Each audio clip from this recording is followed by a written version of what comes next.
Hails and well met, and welcome to the channel. I'm your host, Mally Nim, and today we continue Season 2 of the Shadows Fall anthology entitled Mask of God. Shadows Fall is a TTRPG live play series using the Shadow of the Demon Lord system. Shout out to Schwab Entertainment. With the Fantasy Grounds virtual tabletop, shout out to Fantasy Grounds. And the most excellent in-game music and sound by Sirenscape. Shout out to Sirenscape. And hey, wait, what? What? Hey, let me in here. I got something to say. Hey. Okay. Hey, give me a second here. Okay. Hey, that music, that's classic, right? Oh. Hey, dames and dudes, it's your boy Finger Nipples. You know me. I'm a gob of many trades. And one of the easiest ones I do is supporter. I can teach you. If you're seeing this now on YouTube, below the video next to this gob Malinim's name, there's a subscribe button. Just click that. And the thumbs up to the right of that too. Now, ain't that easy? Hey, if you got a few extra seconds to spare and a few extra fingers, scroll down and just drop a comment. Maybe tell Mally he needs to have more finger nipples appearances. Come on now. I got to get more exposure. All right. I gotta run. Work calls. Let me hand it over to that hot Dame Ruby to start off introductions. Thank you, Mr. Nipples. Hello, I'm Ruby the Lazy Goblin, and I am a Hero Forge streamer, and today I will be playing Sticky, the lovable rogue who wants to marry the devil. And we got a new player, so hello, new player. Who are you? Hello! I'm Sesha Grainer, and I'm the new player, and I am a Hero Forge streamer too. I am a halfway Minotaur in real life and on stream, but here I'm going to be playing Lethe. She is a mysterious character. You won't know much about her until we actually get into the game. I guess next up is GiGi. Hello, it's me, Simple. I stream on Twitch. Yeah, I'm playing GiGi. He's just a necromancer. Just a necromancer. Trixie. Sup. Hello, I'm Twixie, Variety Goblin streamer, and I like to party. That's it. That's the whole no. And today I will be playing Eena Lockhart, a wonderful chaos goblin that is totally not going to end horribly or anything like that, or be a detriment to our team. No. Most excellent. And welcome in, first-time chatter, Sutogan. A little thrown off by Mr. Finger Nipples. You know, he's an acquired taste. He's the a mascot. We both had the same. He's the mascot around tasty here. acquired taste. Nice. Made as a one-off, and he just happens to have stayed around for the entirety of every session that we've ever done with Nim. So he's here to stay. He transcends campaigns. Cool. Well, you know what's next, players? Time for a recap. It has been over a month, but I wanted to keep this one short so we can get into playing. So...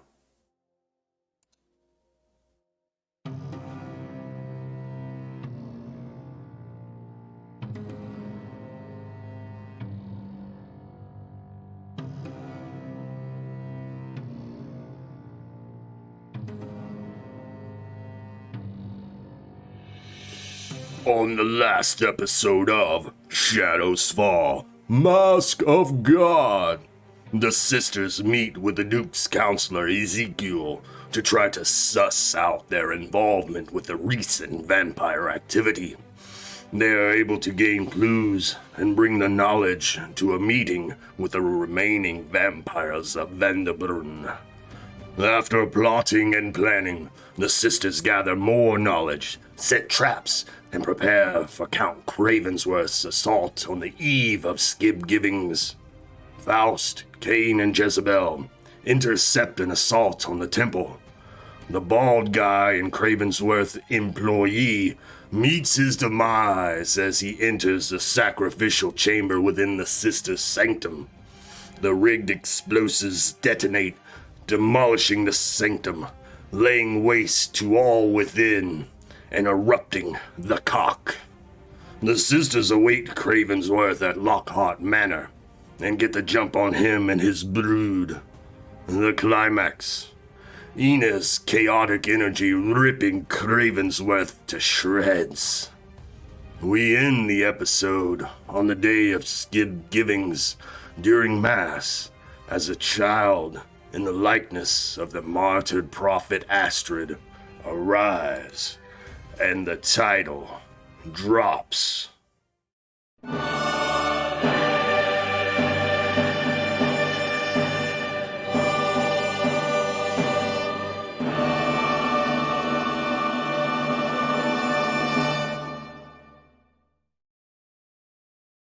And we begin episode 12.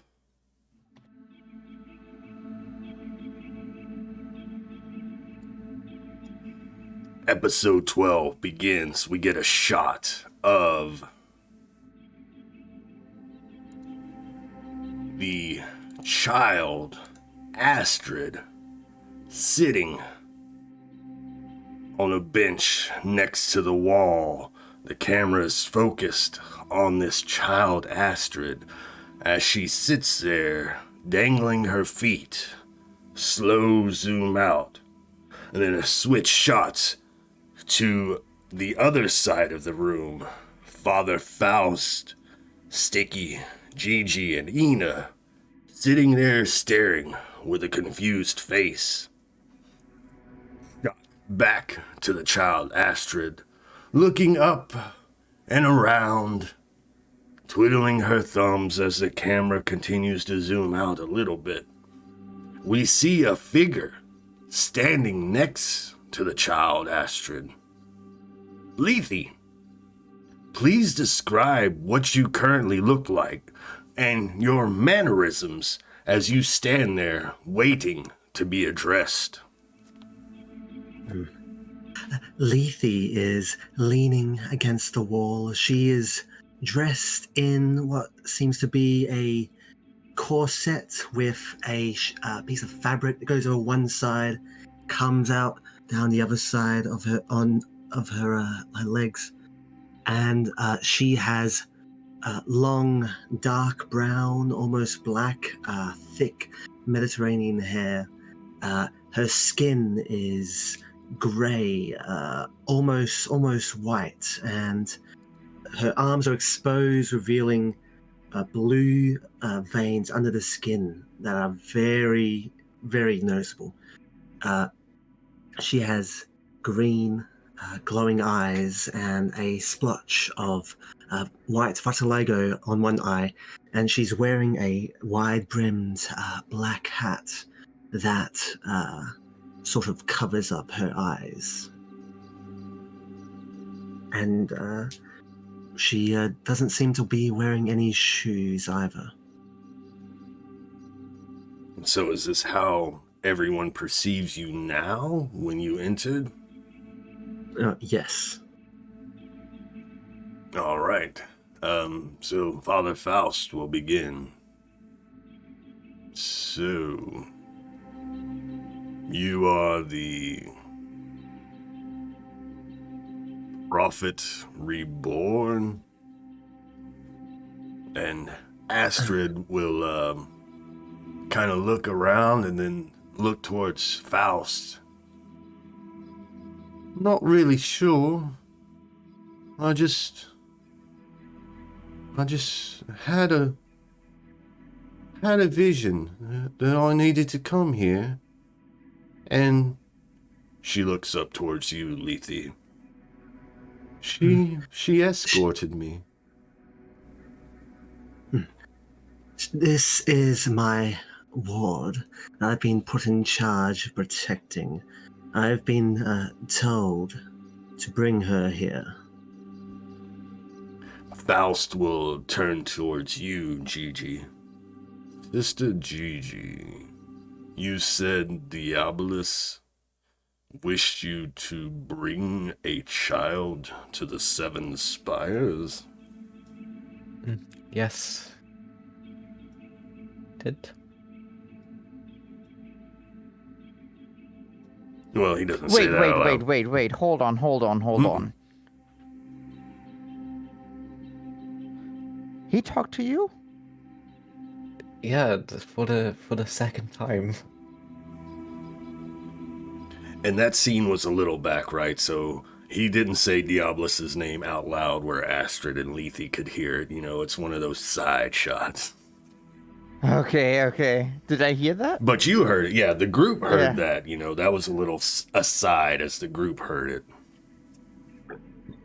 You see me just like cross my arms and go a little bit away from the group and like kicking dirt.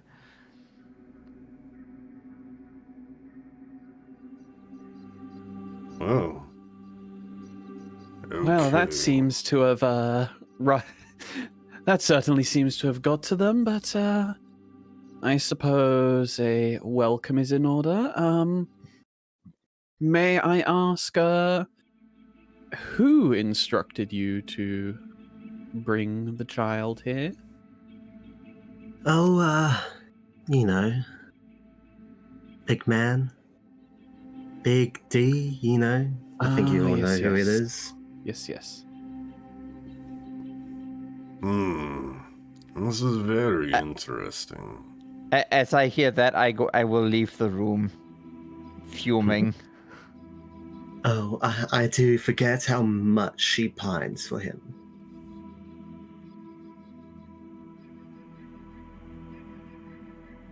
Well, I think as you leave, Sticky, he turns and looks towards you leave and then turns back to the group. I believe Sister Sticky was the one who was organizing this trip to speak with Cardinal Michael to try to fund her project. Oh, yes, it would be an entertaining thing indeed to see her try and get some funding for that, and this is probably a good excuse to combine, you know, what GiGi needs to do and what Sticky wants. The childlike Astrid will pipe up. So, when are we leaving? I need to go. I don't know why, but I've got the visions of the Seven Spires in the Holy Kingdom. Yes, and they're quite beautiful, darling Astrid, and you will see them very soon. And these nice sisters will help you see them.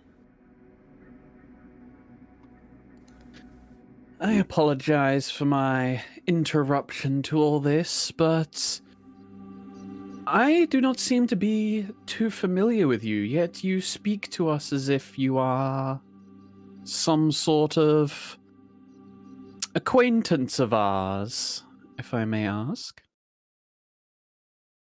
Oh, you don't remember me? Not particularly. My memory has been a little, scrambled, how we should say. Mm-hmm. Well, allow me to remind you. The name's Lethe, forget-me-not. I am the devil of history and the consumer of memories.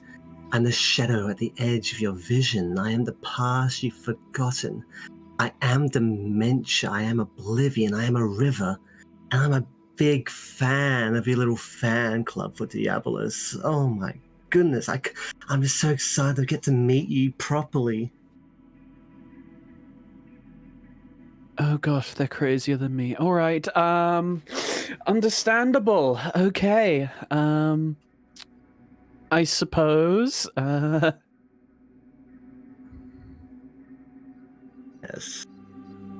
And no, I was a very big fan of your little escapade out in the woods with the cart and the wine. That didn't go as well as you expected, didn't it? Not particularly. But hopefully we won't be having any issues like that now, will we? I don't know. Will we? Well, hopefully another time around and I'm allowed to actually interact with you. Should be much better now. And as you say that, we switch scenes. Sticky, what are you doing, Sticky? So we were in the temple, right? Yes. Yeah. Yeah, I just go outside. I need some fresh air and just I'm just why does he never reach out to me? Am I doing something wrong? Am I not a good follower?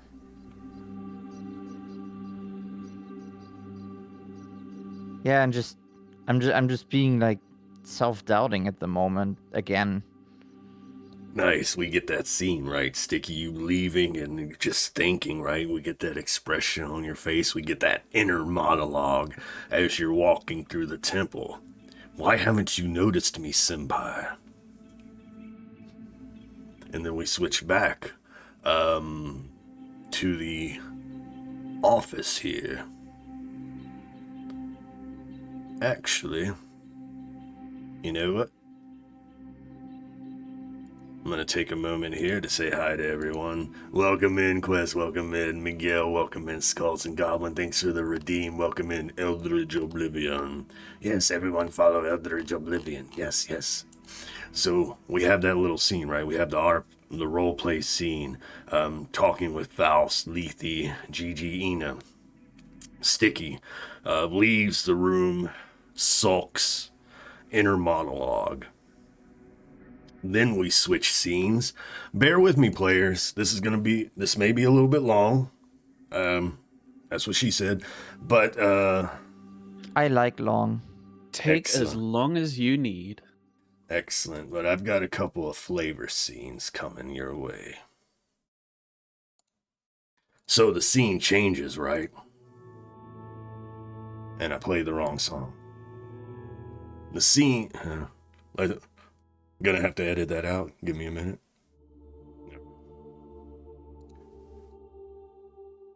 It would be the most funniest thing if you say, I gotta edit this out, and you will not edit this out. Possibly. It could happen. All right. So after we get the scene with Sticky sulking, the scene changes. The next scene opens much like a flavor scene from a few episodes ago. This time, we follow a raven as it flies over the city of Tara, up the side of the mountain to the 7 spires. The scene changes as this raven enters into one of the spires and perches on a roost. An older man, balding but long hair around the sides, dressed in blue robes, approaches the bird.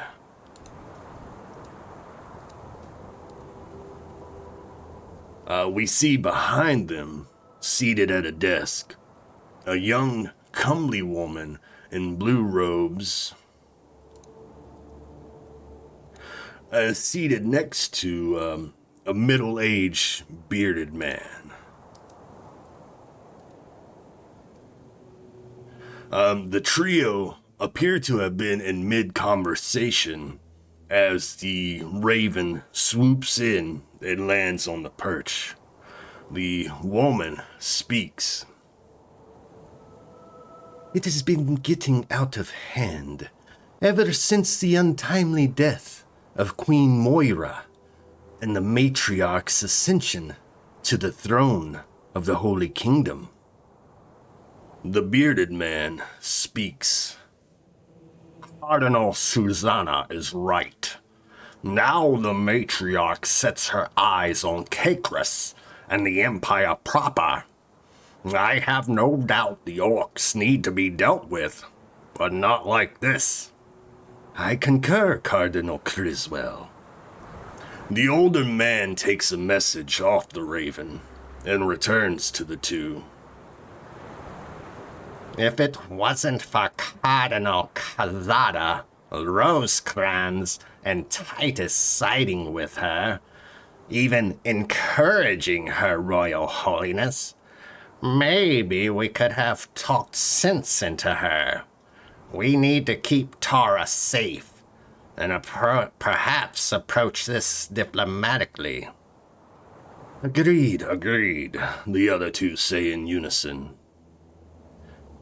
What news does the raven bring, Cardinal Abernathy? The older man, Cardinal Abernathy, begins to unfurl the note, taking out a small pair of glasses as he reads. It appears members of Cardinal Michael's pet project claim the second coming of Astrid in Vanderbrunn. Signed, Brother Hopeland. Doubtful. What claims? Preposterous. Maybe so, but this may be what we need to delay the Holy War. Call a meeting of the Cardinals. Let us present this, and perhaps we may be able to sway the matriarch to halt her advances and buy us more time. What if it really is Astrid Reborn?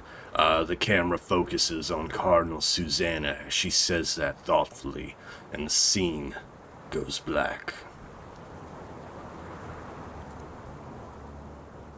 And then the next scene opens right after Eldritch Oblivion resubscribes for 13 months.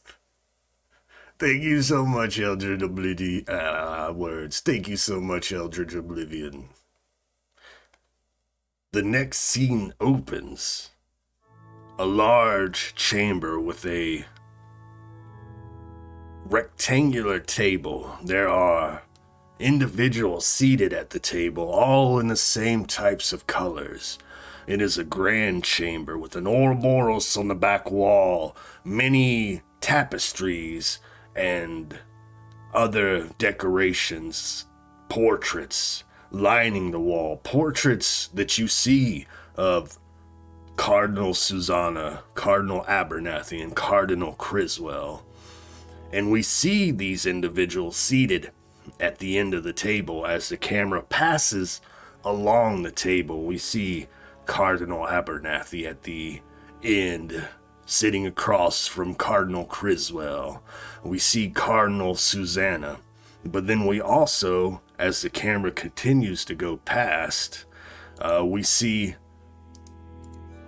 Cardinal Michael sitting at the table as well.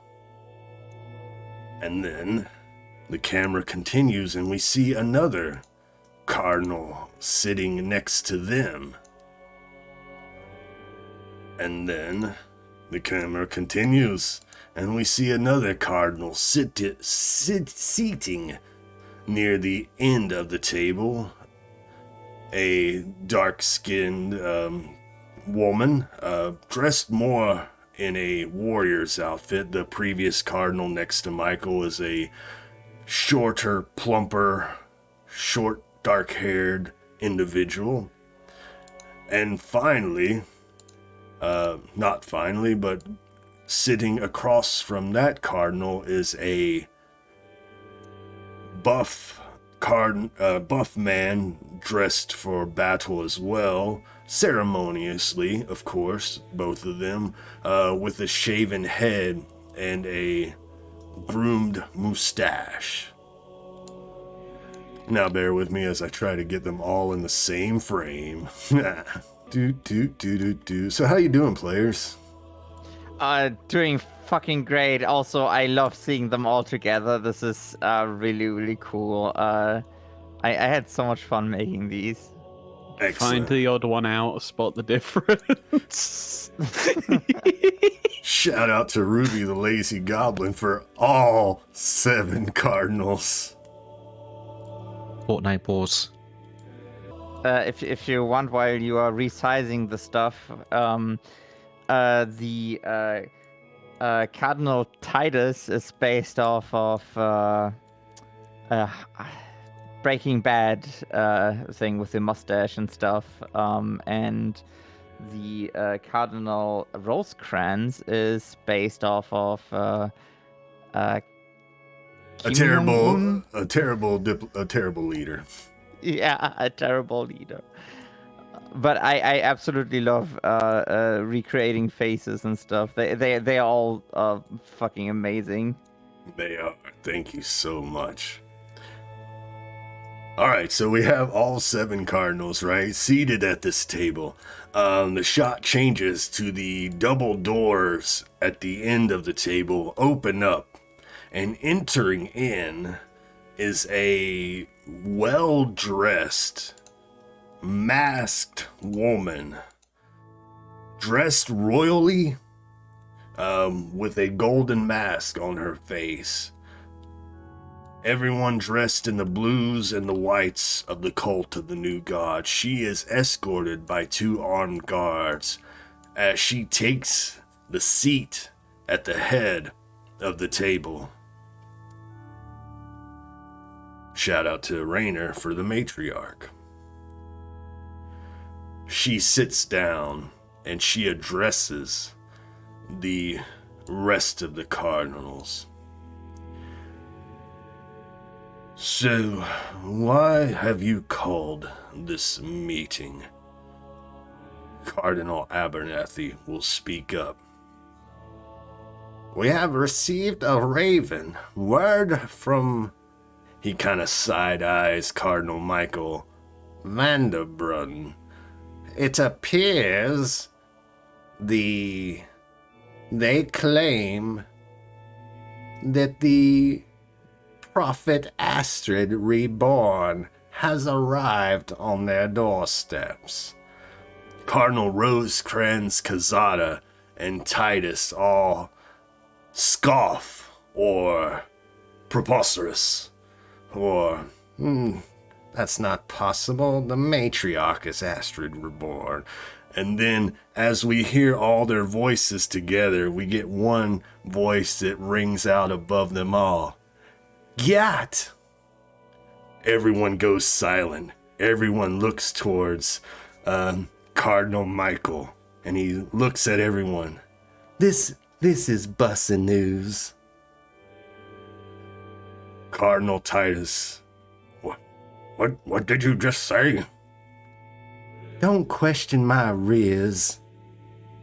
Betas. The matriarch.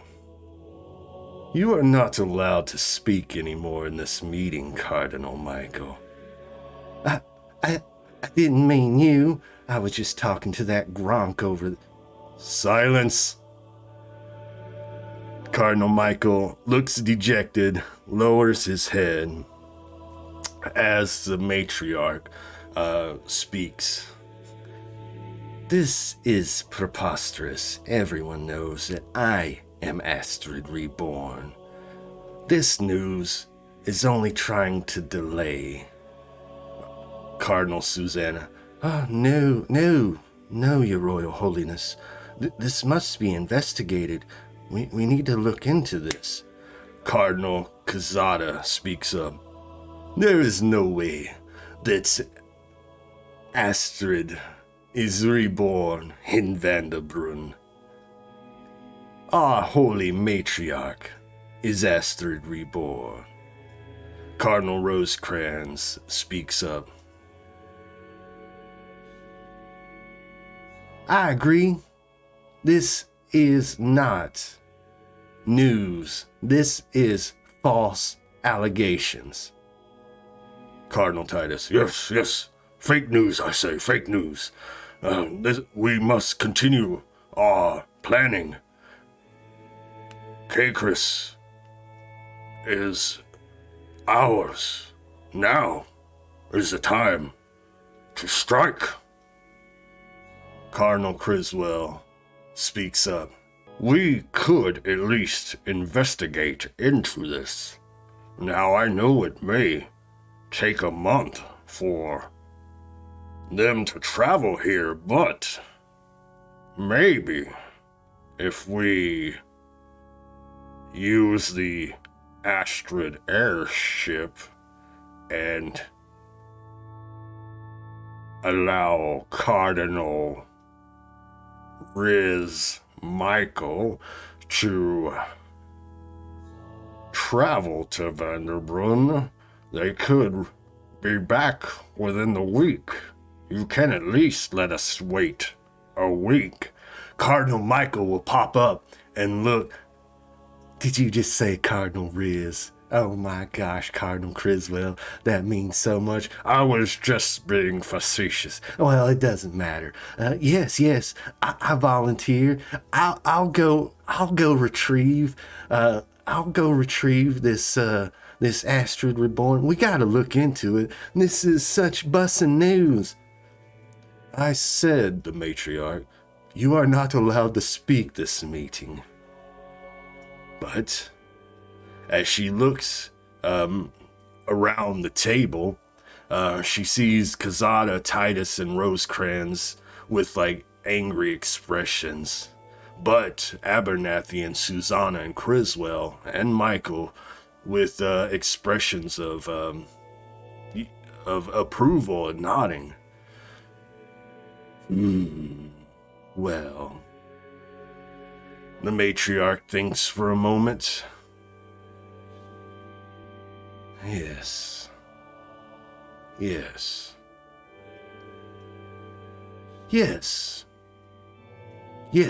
a capital idea. Cardinal Michael, you have my permission to use the Astrid airship to retrieve this child Astrid.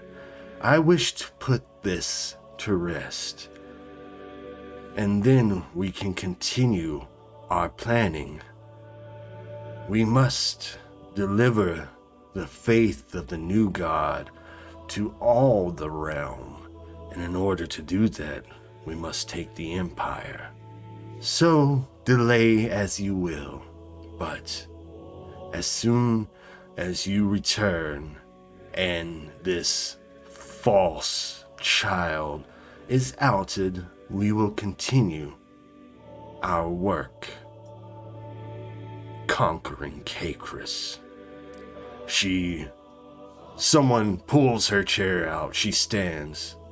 Meeting is adjourned.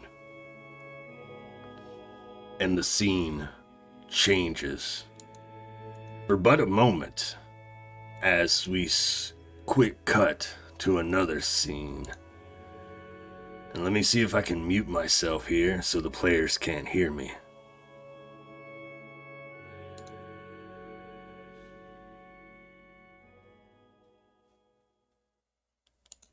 The next scene, after we get the scene of the Cardinal meeting, we have the matriarch retiring back to the palace. She sits at her desk. We get a shot of her eyes squinting as a dark figure steps from the shadow. You summon me, Your Royal Holiness. Yes. The Astrid airship will be leaving for Vanderbrunn soon. Gather your people and stow away. Do not allow the airship to return. Leave no survivors. As you wish, Your Royal Holiness. And the scene changes. That was so fun to just see you like act in the camera and like not hearing you at all. I really I don't know. I think we will find out anyway, but like it's going to be interesting. Excellent. Fucked up. I know, right? So the scene changes. We go back to the party without the knowledge that an Astrid airship is coming your way. What do you all do to prepare for this trip to the Seven Spires in the Holy Kingdom? We'll start with you, or anything you wish to do besides prep. I'll go down through the players and ask if there's anything you wish to do, any RP scenes or anything you want to do, anything at all, starting with you, Sticker.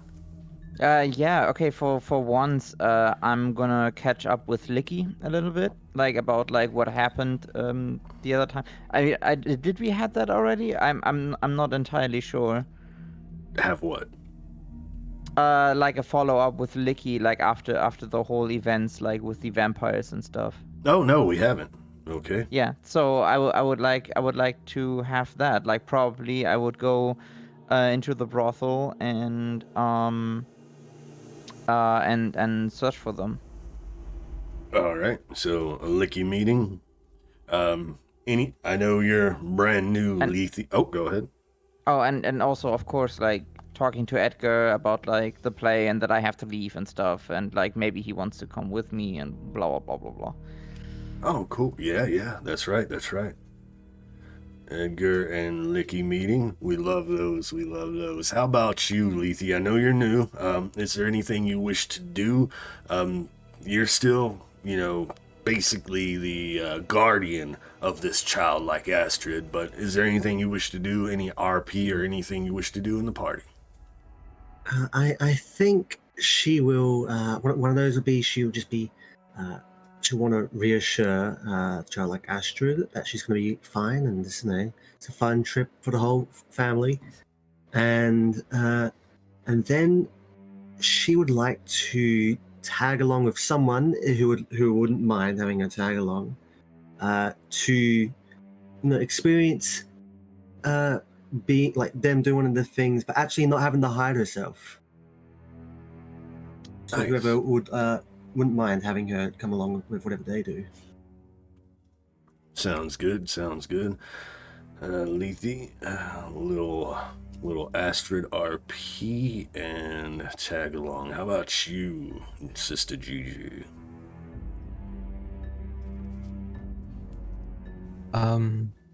Shit. I think.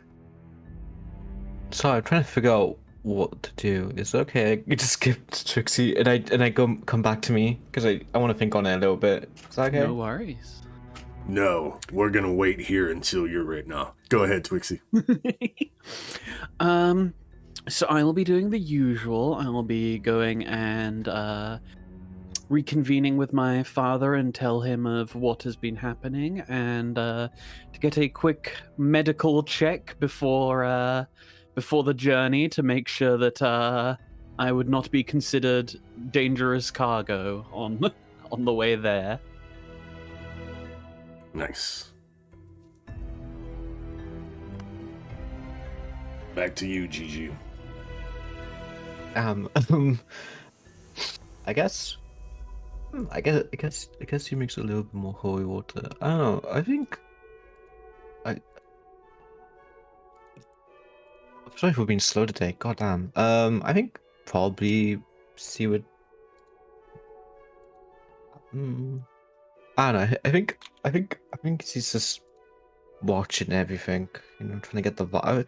Can't we do an insight, but like, I don't know.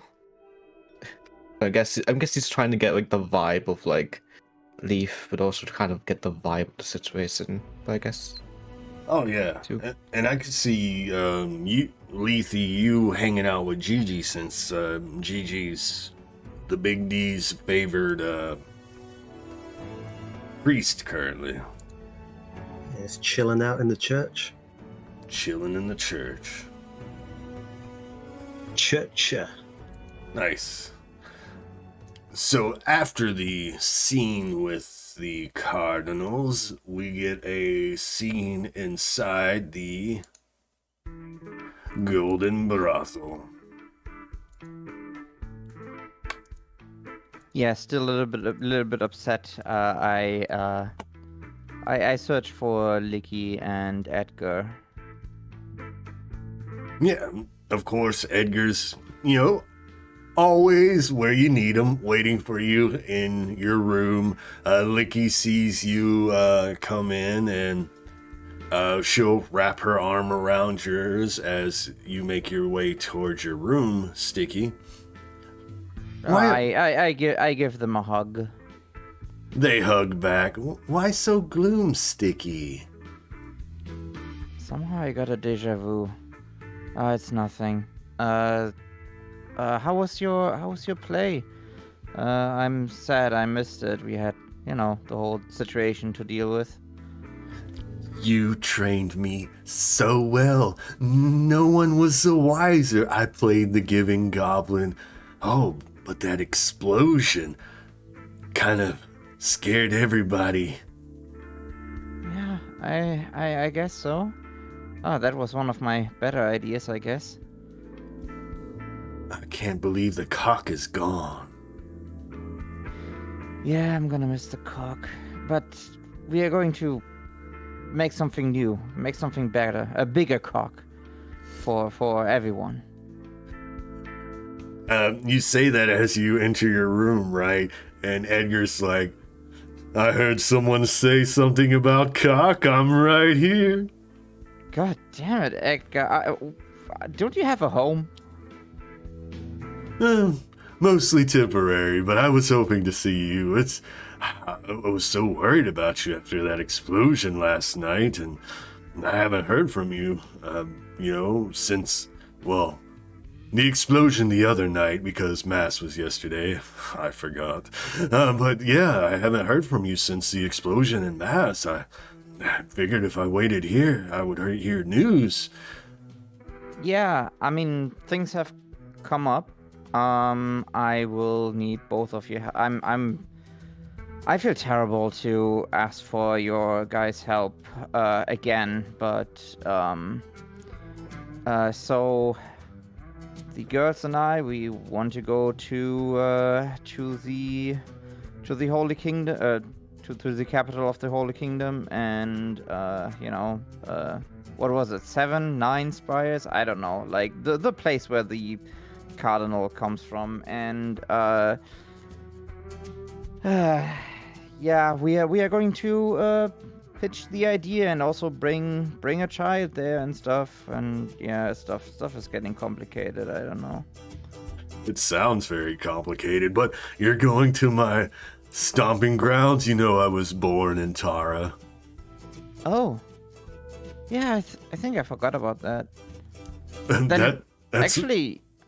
Huh? That's where I became a famous actor, portraying the individual who gave Astrid refuge in the city.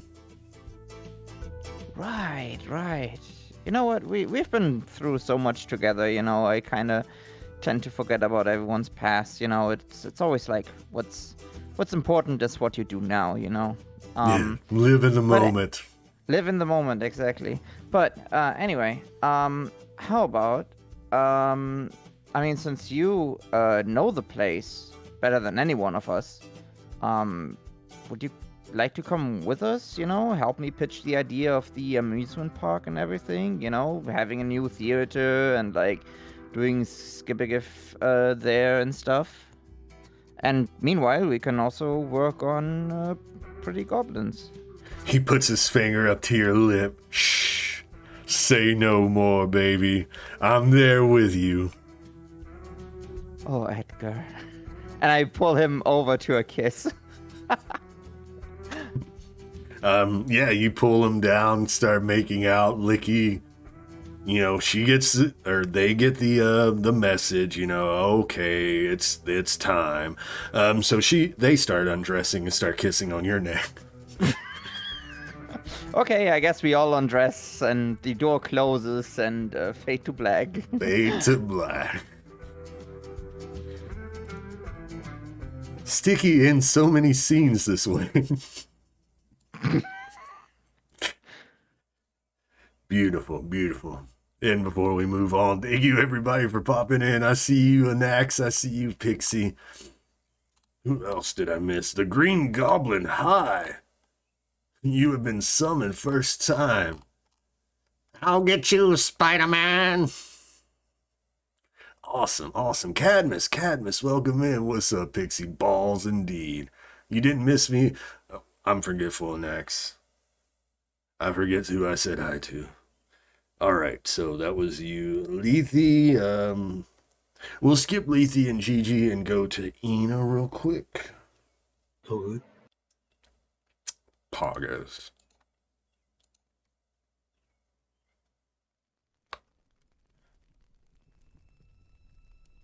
Where is it? I made sure to put all my NPCs, all my homies. There you are.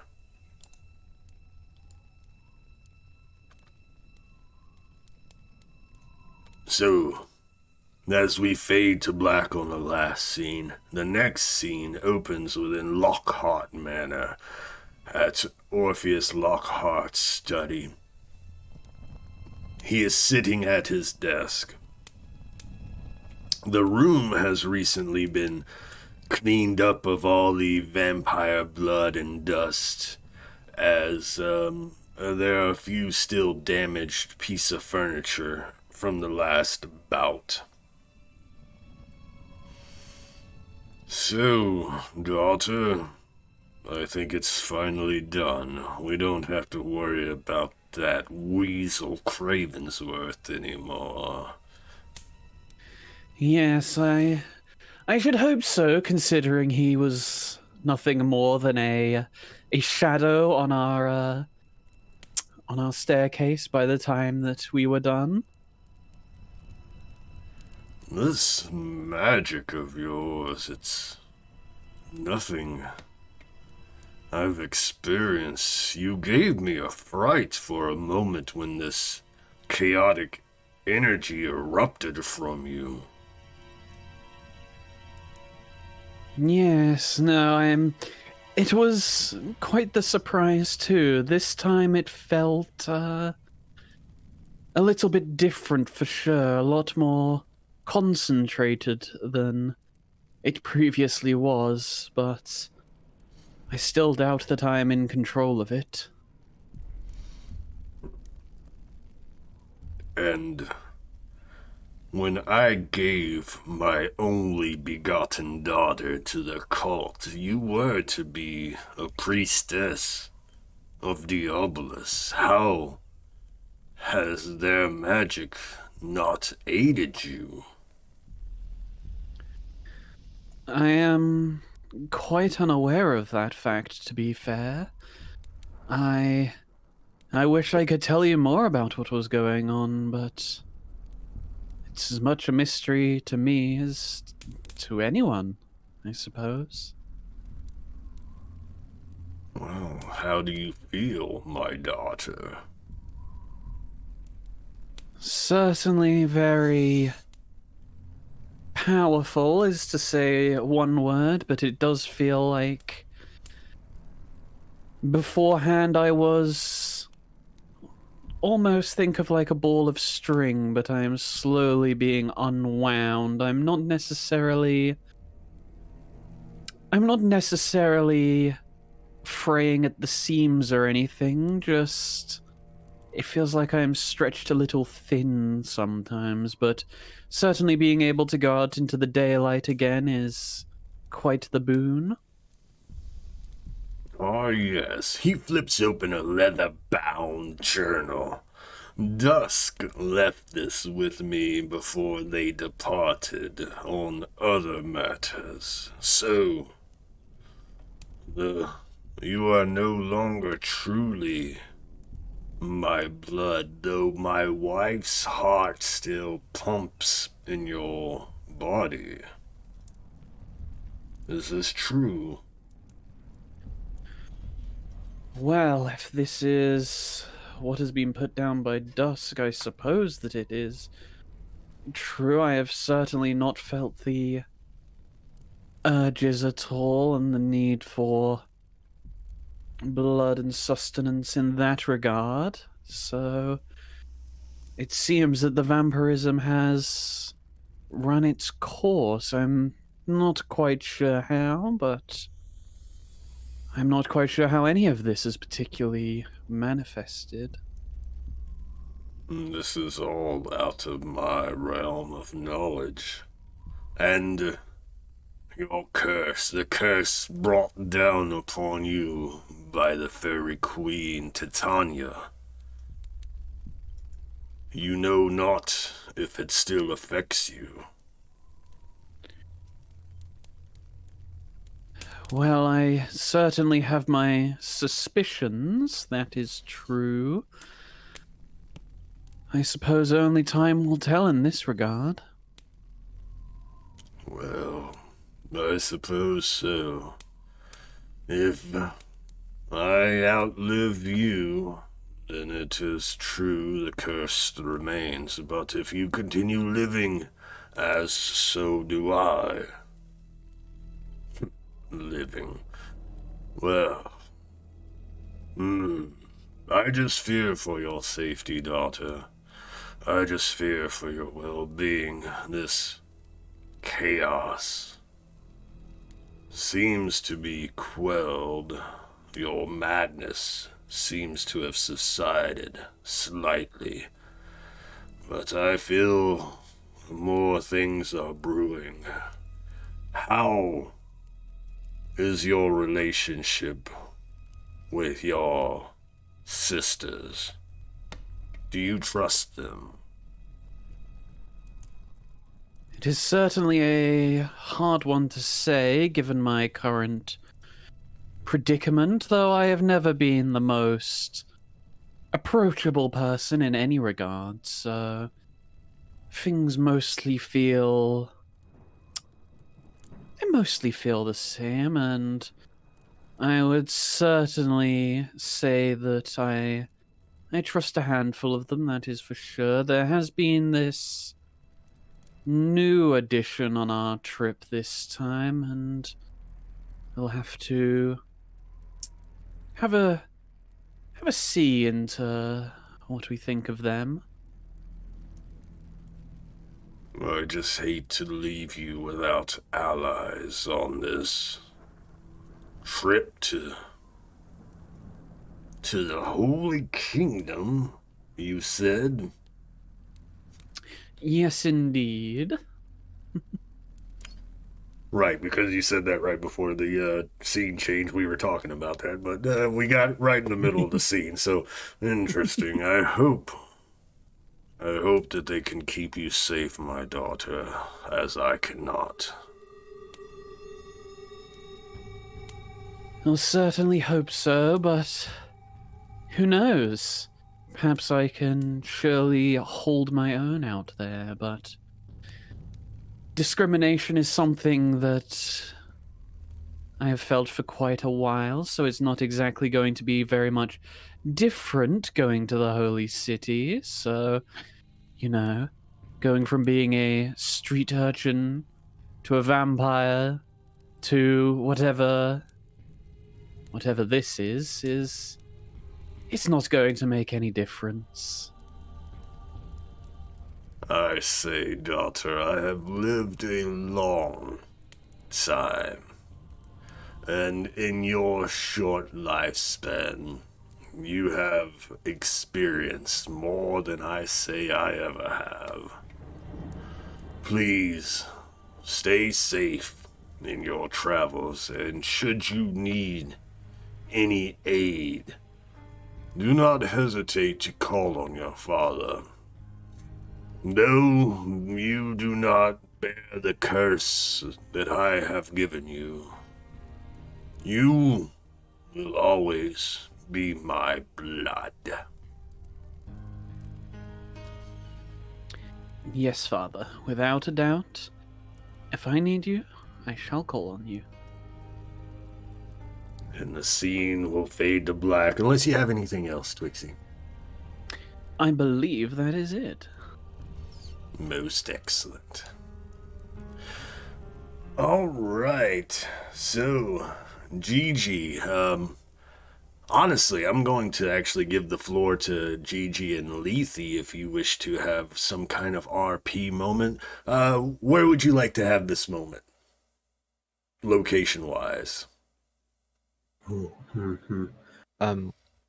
In the temple. I would say in the temple, like just Yeah, the temple.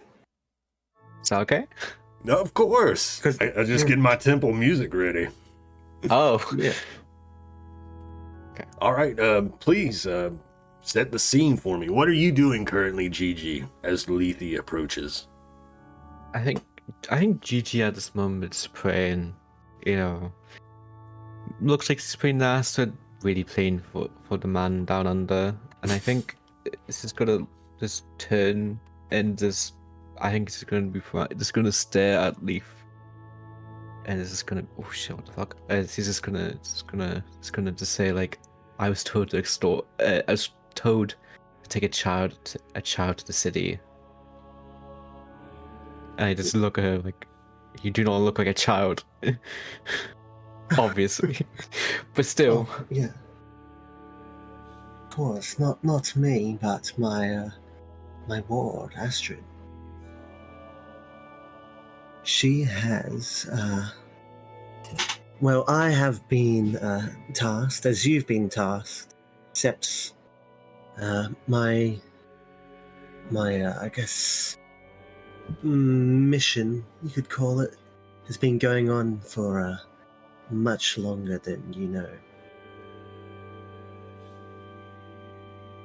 But I am going to protect darling Astrid, and that's why I'm going to be here with you to keep an eye on your group. I have, been keeping an eye on you for a while, but I've seen how some of you act, and I can't entirely trust you to keep her safety in mind. But you, GiGi, I mean, Diabolus has favored you. I think you're a little bit more trustworthy. Oh. But, I don't trust you. Oh, but we've known each other for so long. Your silly memory of yours, you must have forgotten. I don't... Stop with the fantics. I just don't trust you. And I don't know if I can. And I'm going to just give you this warning. If you try to fuck around with anyone. With my two fellow sisters. I'll be the one who is the sword into your heart. Or hearts. I don't know what you are. But you're welcome. Well, you'll soon find out, darling. And As you have this conversation, right? You're in the temple, you're praying, right, to Diabolus, GiGi. Astrid, the childlike Astrid, will walk up and stare up at the Skibbity statue of Astrid. I've never seen it look like that before. Why is she giving the thumbs up and pointing? Some strange depiction. I am not, with the youth these days, but this skibbity thing seems to be popular. hate to break it to you, kid. You're gonna say based skibbity, and you're gonna say other words that are so cursed. When you get to the city, you just need to get used to it. Good luck. What's that even mean? Got no idea, darling. Is that what I'm gonna look like when I grow up? Is that who I'm supposed to be? No, darling. You are your own person. There's nothing forcing you to be anything. Well, I kind of like that. She points at you, Lethe, and gives you a thumbs up. Well, that is, nothing wrong with being positive, I suppose. That's nice. I'm gonna do that more often. Oh, great. She sees Sister Margaret over there sleeping between the pews. She's like, "Hey, lady." Yes, young Astrid. She points and gives her the thumbs up. "I heard it's your based." Oh, I'm blessed because you are based. "No, you're the based one." Oh, she learns so quick, doesn't she, Sister GiGi? Yeah. His soul is becoming more based by the second. "So when are we Don't wanna leaving?" When are we leaving? Who's in charge of the transportation? "I hear it's a That's long GG. way." I'm gonna assume Sticky is gonna be in charge of the transportation. "Why is she called Sticky?" You don't want to know, darling. You have to wait until you're older for that. I think that's. I actually don't know what her name is. You don't know what her name is? What Like, it means? I no. I mean, we call her Sticky, but I don't know if that's her actual name. I don't. It's a Dead funny, into oblivion. it's a funny name. The other goblin's name, Eena, huh? That's a normal name. But why Sticky? I think it plays in stereotype, but goblins are awfully greasy. I didn't know that. Yeah. I think it's because she's got sticky fingers. She can take things, I think. What? But that's not blessed. It's not very based Oh. either. Yeah, but everyone is blessed and based in their own way, and she's just blessed and based in a very, very unique way to her. Well, if anything I learned, everyone deserves forgiveness, so maybe I'll talk with this Sticky and tell her of the wickedness of her ways.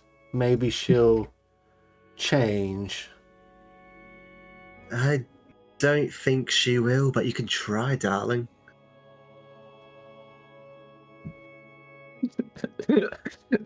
Shit, I'm sorry for laughing. Oh, no, please laugh away. I'm cracking up so much. I don't know what to do now. I need to move to a minute. Fuck. No, it's all good. It's all good. Was there anything else you wish to talk about in that scene?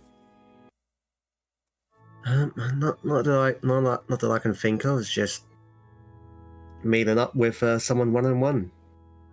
You know.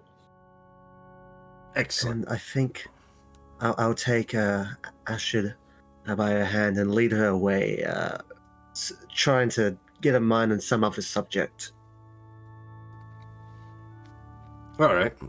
So, GiGi, you go back to praying as Lethe takes Astrid's hand and starts to lead her away.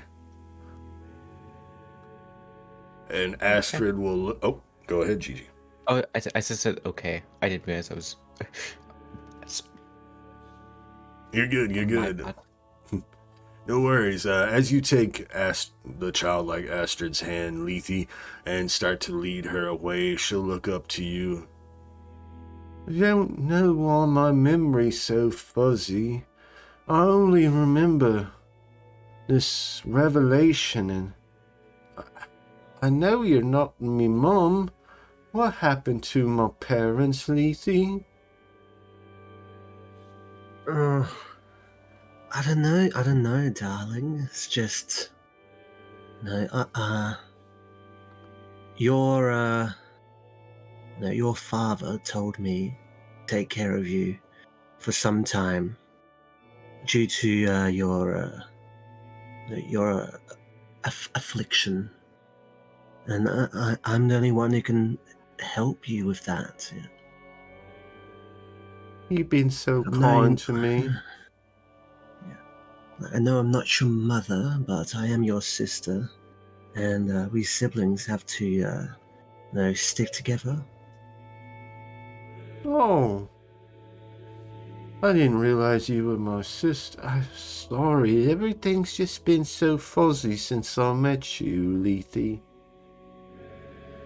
That's okay, darling. That's okay. And I as I rub her her hair from her forehead, sort of just I crack my ring into my finger, and just a bit of my my water-like blood leaks out and sort of goes around and into her ear, and I just erase a few of her memories.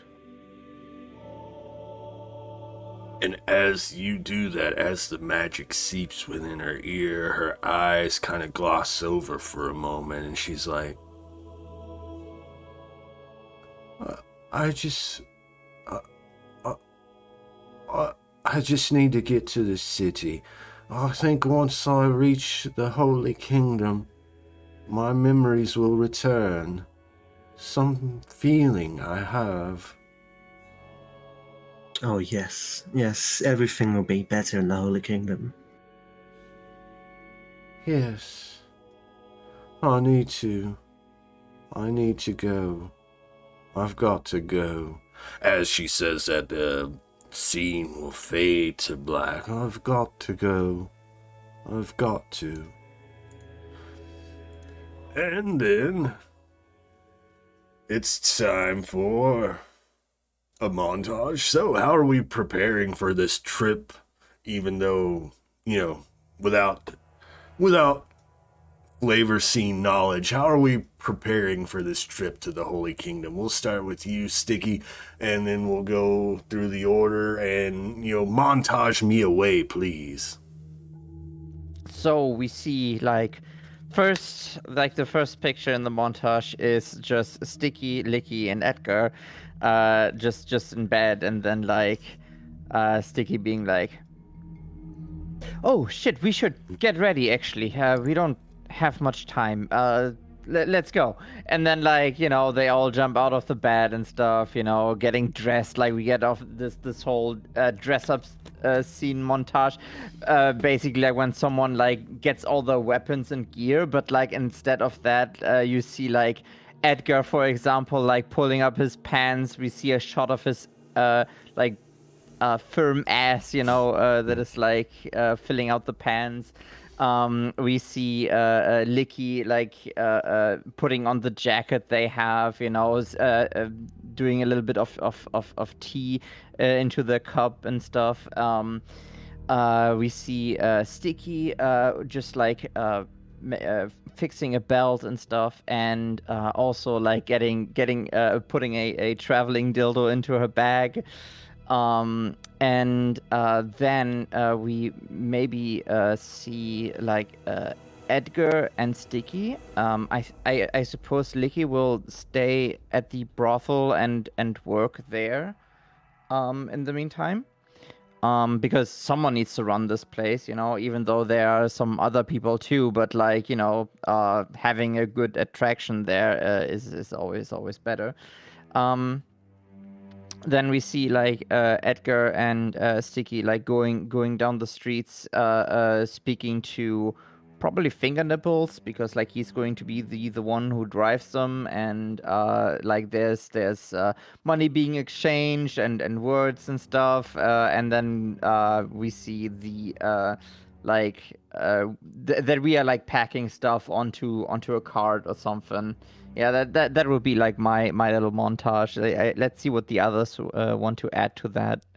And I'll add as well, you approach Finger Nipples. He has has a cart and wagon, actually 2 wagons, 2 carts. He's on a stair stepper, like brushing one of the horses and stuff. And, you know, we get the scene of you approaching him. He gives you a thumbs up and points his nipples at you as we do the montage. And then we switch to Lethe. How are you preparing for this quote-unquote travel? Lethe doesn't prepare anything for herself, but she does prepare some stuff for Astrid. She gets change of clothes. She gets some blankets, pillows. You know, a big travel pillow for the road. She gets some food, fruit snacks from the shop, and it's mostly the focus is on just getting some comfort things for Astrid, make sure she's gonna be completely comfortable on the way there, but nothing for herself. Right. And of course, this montage is happening over a few days. So we get the, the sun going over, the nighttime, you all retiring, and then the next day, the sun raising and, speedily montaging as Sticky prepares, as Lethe prepares. GiGi, your preparations. Oh. I feel bad saying this. Can you skip so I can think about this more? I'm a slow thinker. Sorry. It's okay. It is early. Eena, how are you, describe your montage of preparation for a month-long travel to the Holy Kingdom? Ostensibly. So, it would just be setting up, nice luggage, getting all of my lovely clothing all set, that sort of thing. Packing a few nice dresses and making sure my my holy wear is all in order, and whatever other supplies that I might need for the travel, and Finger Nipples' coach coming along, and just putting the chest in the back as we ride to wherever we need to go. Excellent, and that's a great point too. I'm sure you're all packing your cult of the new god attire. Lethe, during your preparation montage, if you allow, we have that spider-like clockwork giving you measurements and making you a new outfit akin to Eena's cult of the new god attire with the hat and all. Oh, lovely. Lovely jubbly. GiGi. Okay. I'm sorry I fucked up yeah. But yeah, I think she's just getting ready. She gets like a trunk full of like her tires. It's gonna be stupid, but is it okay? I'm assuming the Church of Astrid have like a bunch of choir boys, right? Oh yeah. I'm gonna go up to one of mine and just give him like, I don't know, a silver shirt and be like, just be a dick to Hopeland while I'm gone, and I just walk away. Oh yeah, there's at least one choir boy that Hopeland has been like a jackass to, overworking and stuff since he lost his position as the father of the cult. He kind of takes out on a whipping boy or whatever. You're like, here, payback's a bitch. Yeah. But yeah, I think that's it. You don't want to say goodbye to Millhouse? Just asking. Nah, if you want me to, I go. No, I don't want you to. I'm asking with GiGi. I think she's so salty about everything in the past, so I think she's gonna go. Most excellent. Hell yeah. We get that montage, right? We get Sticky, Edgar, Licky doing some preparation, Licky helping out as well, Edgar helping, Sticky packing, having Edgar write list as she talks to him of things they need to gather and such. We have Lethe preparing, shopping in Sparrow's Perch for for nice cushions and things to make travel a lot more comfortable on a month-long wagon trip. We have Lethe getting her measurements for a new outfit to represent her in the cult of the new god. We have GiGi doing preparation, packing her bone sword, packing her clothes, packing her cult of the new god outfit, talking with some of the choir boys, giving them ideas on pranks to play on Hopeland while she's gone. We have Eena speaking with her father once more, going through her closet within the Lockhart manor, gathering some things. When we get a few days montage, right? We have the sun going over as all this is going. The city moving speedily. We get shots of the city of Vanderburn, right? Moving speedily. We still have people clearing the rubble from the burning cock over the next few days as well, until there's nothing left but a crater with a bunch of debris in the center. And then on the day of departure, as the sun rises and the four of you prepare for a departure, Fingernipple takes the reins and begins to whip the horses into movement towards the city exit as he looks upwards and he says, Hey. Seen that before. In the distance, you see that approaching in the sky? What the fuck? Oh shit. and Oh my gosh. You saw this airship arrive the night of the play A Visit from Skibbergiff. 4 large dirigible-like balloons carrying a long ship-like airship towards the city, hovering over the temple as a platform drops down once more, the same platform that Cardinal Michael dropped down from. And lo and behold, Cardinal Michael drops down as well. And we get that shot as the horses and carriage start to leave past the temple. We get that shot and we see Cardinal Michael speaking with Hopeland, and he's pointing towards your wagons as they pass by the temple. You know, perfect fucking timing.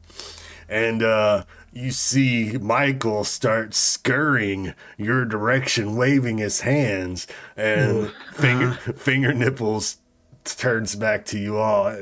Hey, you see that guy coming this way? Go ahead. My first instinct is I want to kind of avoid my gaze, but then I'm like, wait, no, this is the guy I want to talk to. What the fuck? So yeah, I tell Fingernippers, hold the wagon, please. He pulls in the reins. Go ahead, Lethe. Yeah. With caution, I cast disguise on Astrid, just to make her look not like her, make her look maybe like a boy with short brown hair, a bit shorter, rough skin, just not looking anything like Astrid. Oh. Well, this may turn out quite differently than I expected. So he runs up and he waves down the cart. Excuse me. Brother Hopeland said that you were about to leave for the Holy Kingdom? Yeah, we actually wanted to talk to you about an idea and stuff. I'm still doing my preparations and things. Wait, Hi. aren't you the one that played that giving goblin in that play? Yeah, that was me. He slaps his hands together. Oh, goody, goody. Oh, wait. Sorry, got distracted. We received word from Father Hopeland that, you have a Astrid reborn here in your city?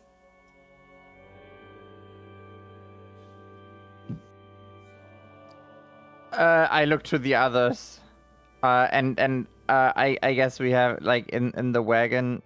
Did I see that Lethe was like disguising? Yeah, you're all like traveling enough that you could have seen you turn back and, as she casts that spell, Astrid's none the wiser because she doesn't have a mirror on her, so she's just sitting there, waiting. Maybe. I mean, that's certainly something that we don't want to discuss in the open area, I guess, guys. I Oh. This can I get a vibe check on Michael? Like, do I feel like if he found out about Astrid, like something, he might have some nefarious purpose behind it, or is it more of a genuine wants to, if Astrid's here, wants to help?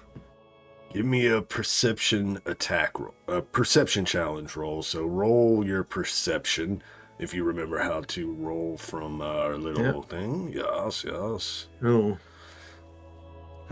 You can't really tell, but as far as you know, his expression it seems of excitement and anticipation.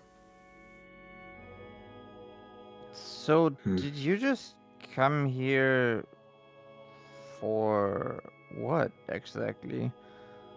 Oh, well, when we received word, I don't want to go into details about what's going on in the Holy Kingdom right now, but when we received word that there was a possible Astrid reborn here in your city, I didn't want to take the chance and have them, and then they were coming to the Holy City. I didn't want to take a chance to have them on a month-long travel, so I talked to my fellow cardinals into allowing me to borrow the airship again and come and gather this Astrid so they could have an easy trip to the Holy Kingdom.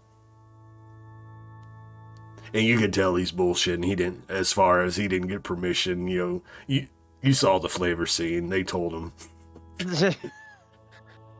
Well, Michael, that is absolutely wonderful and so thoughtful of you. Can I cast Read Minds? And I mean, let me look. as long as you do the special thing where it doesn't require verbal or implement. I forgot. Right. I could get that from telepathy, right? Where's that?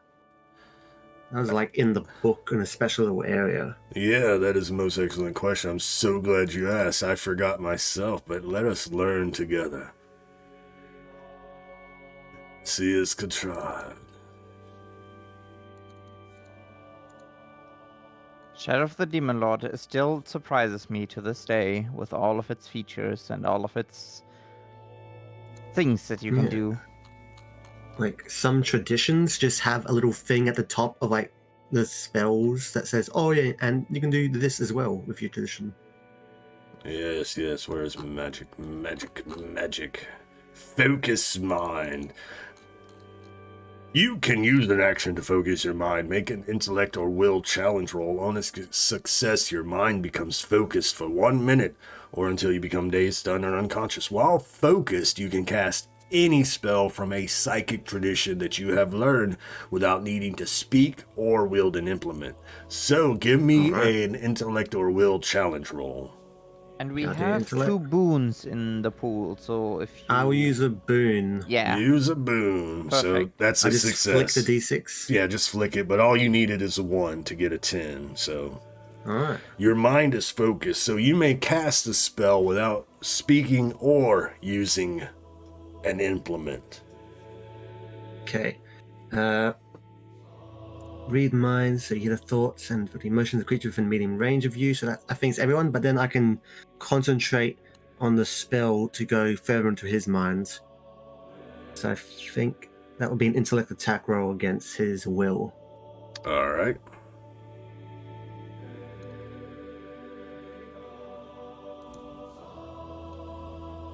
Just click the int part here next to read minds, or the d20. The D20 itself. Double click the D20 Oh. on. Oh.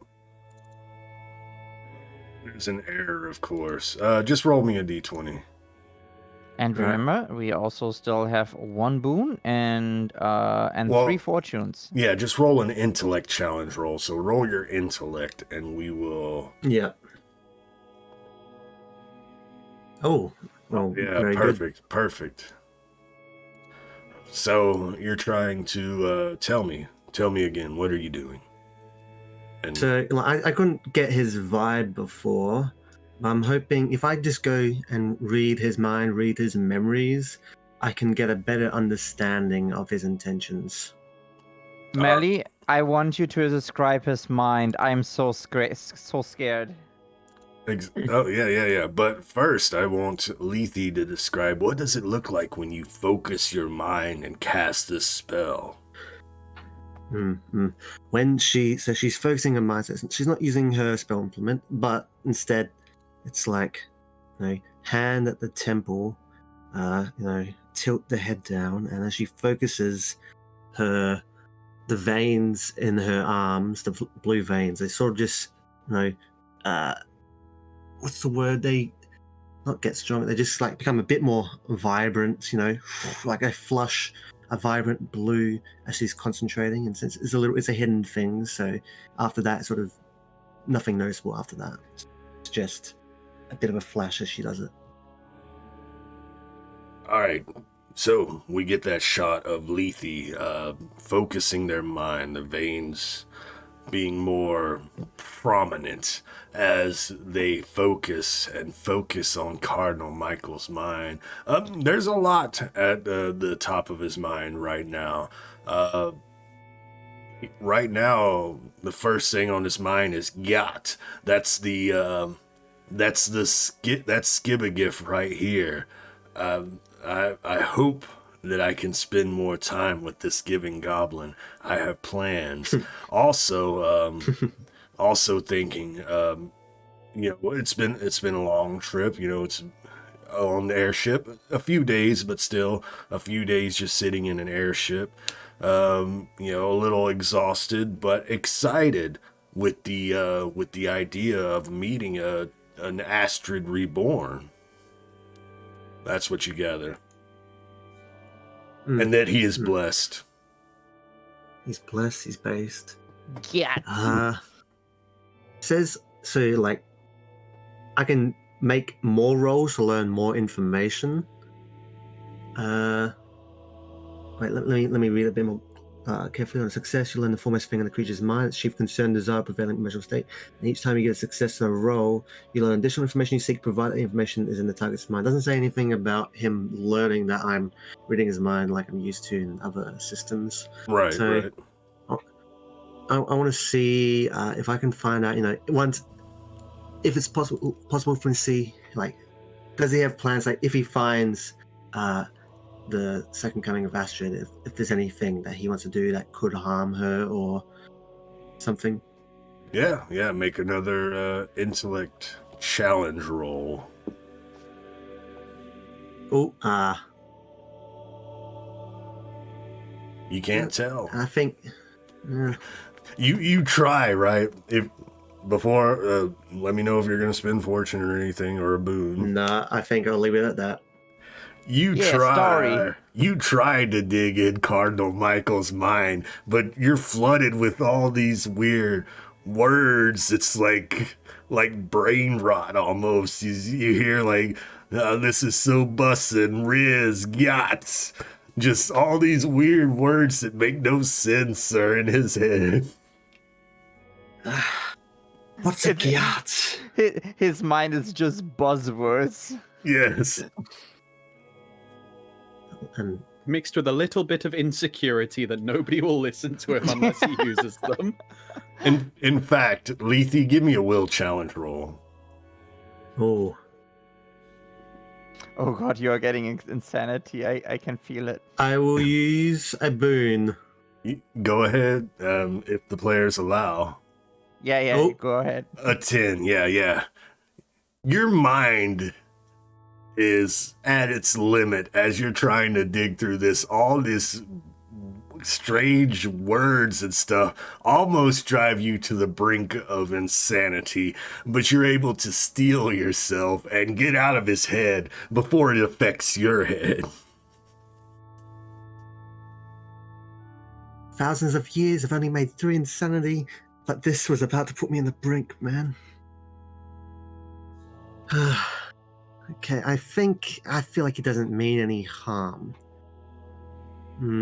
I look to the party.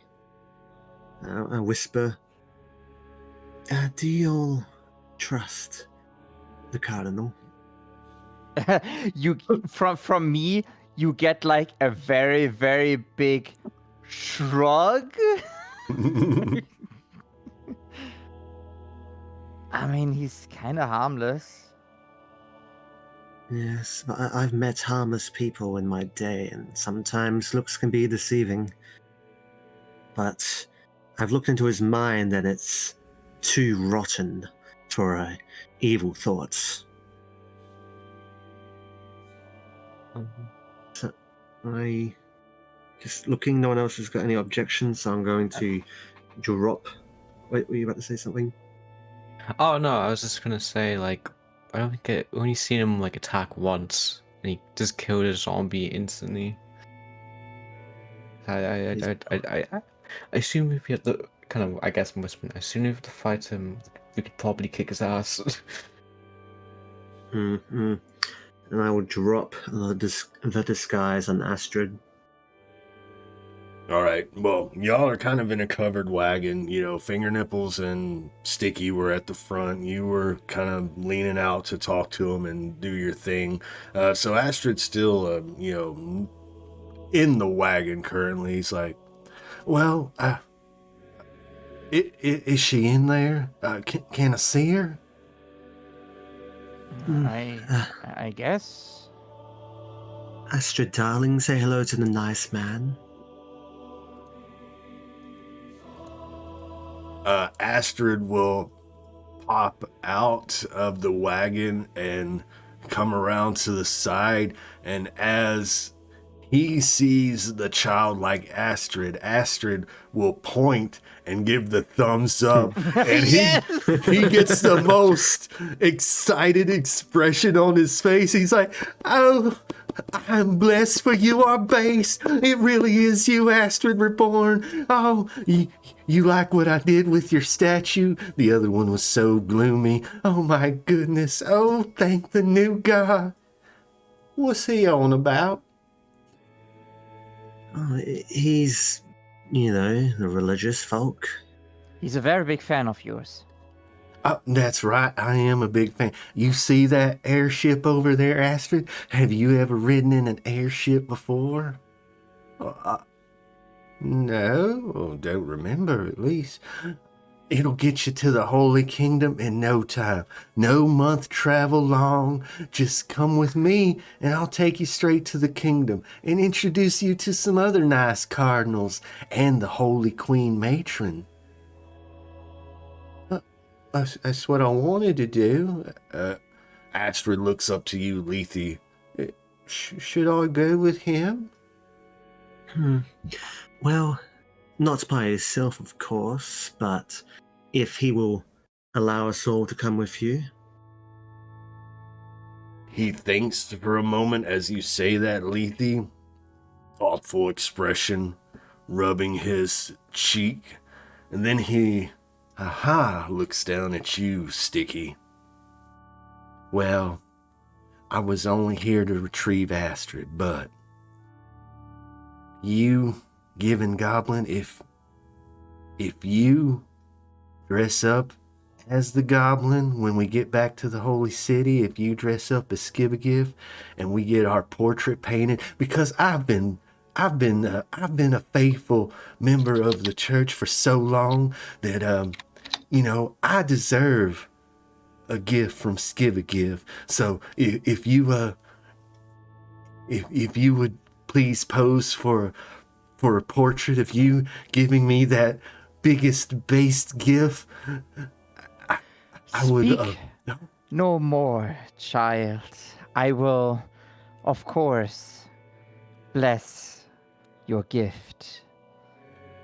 I do have a costume with me, so yeah, sure, we can do that, absolutely. And I you know what?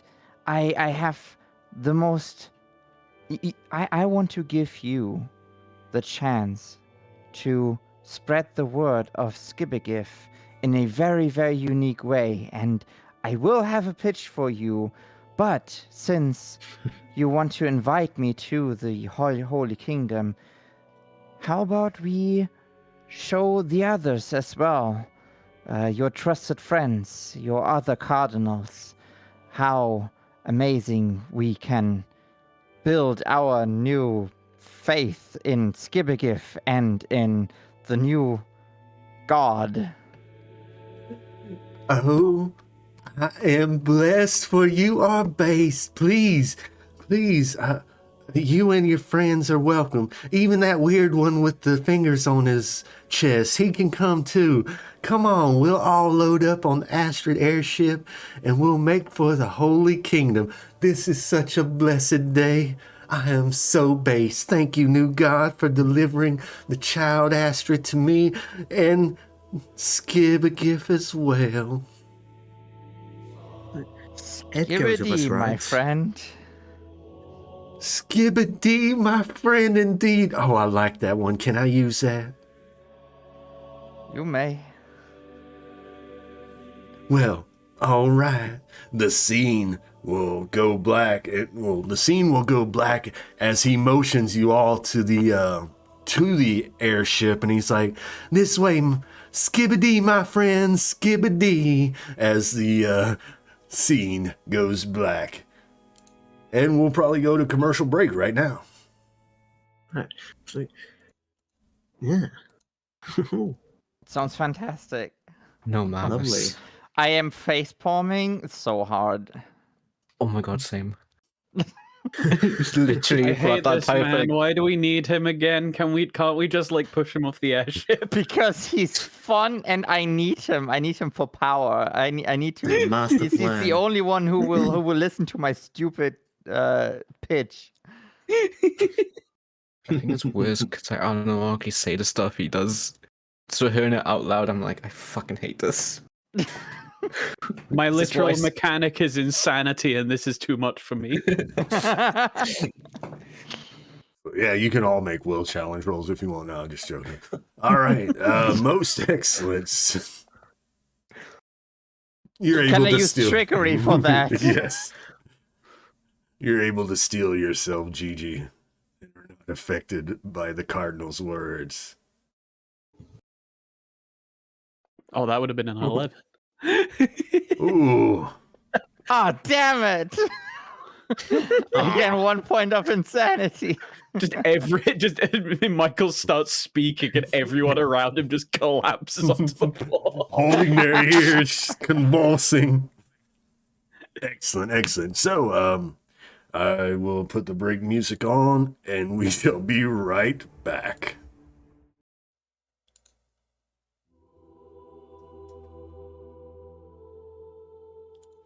And we're back. Welcome back, everyone. I hope you had a most excellent break. Mm-hmm.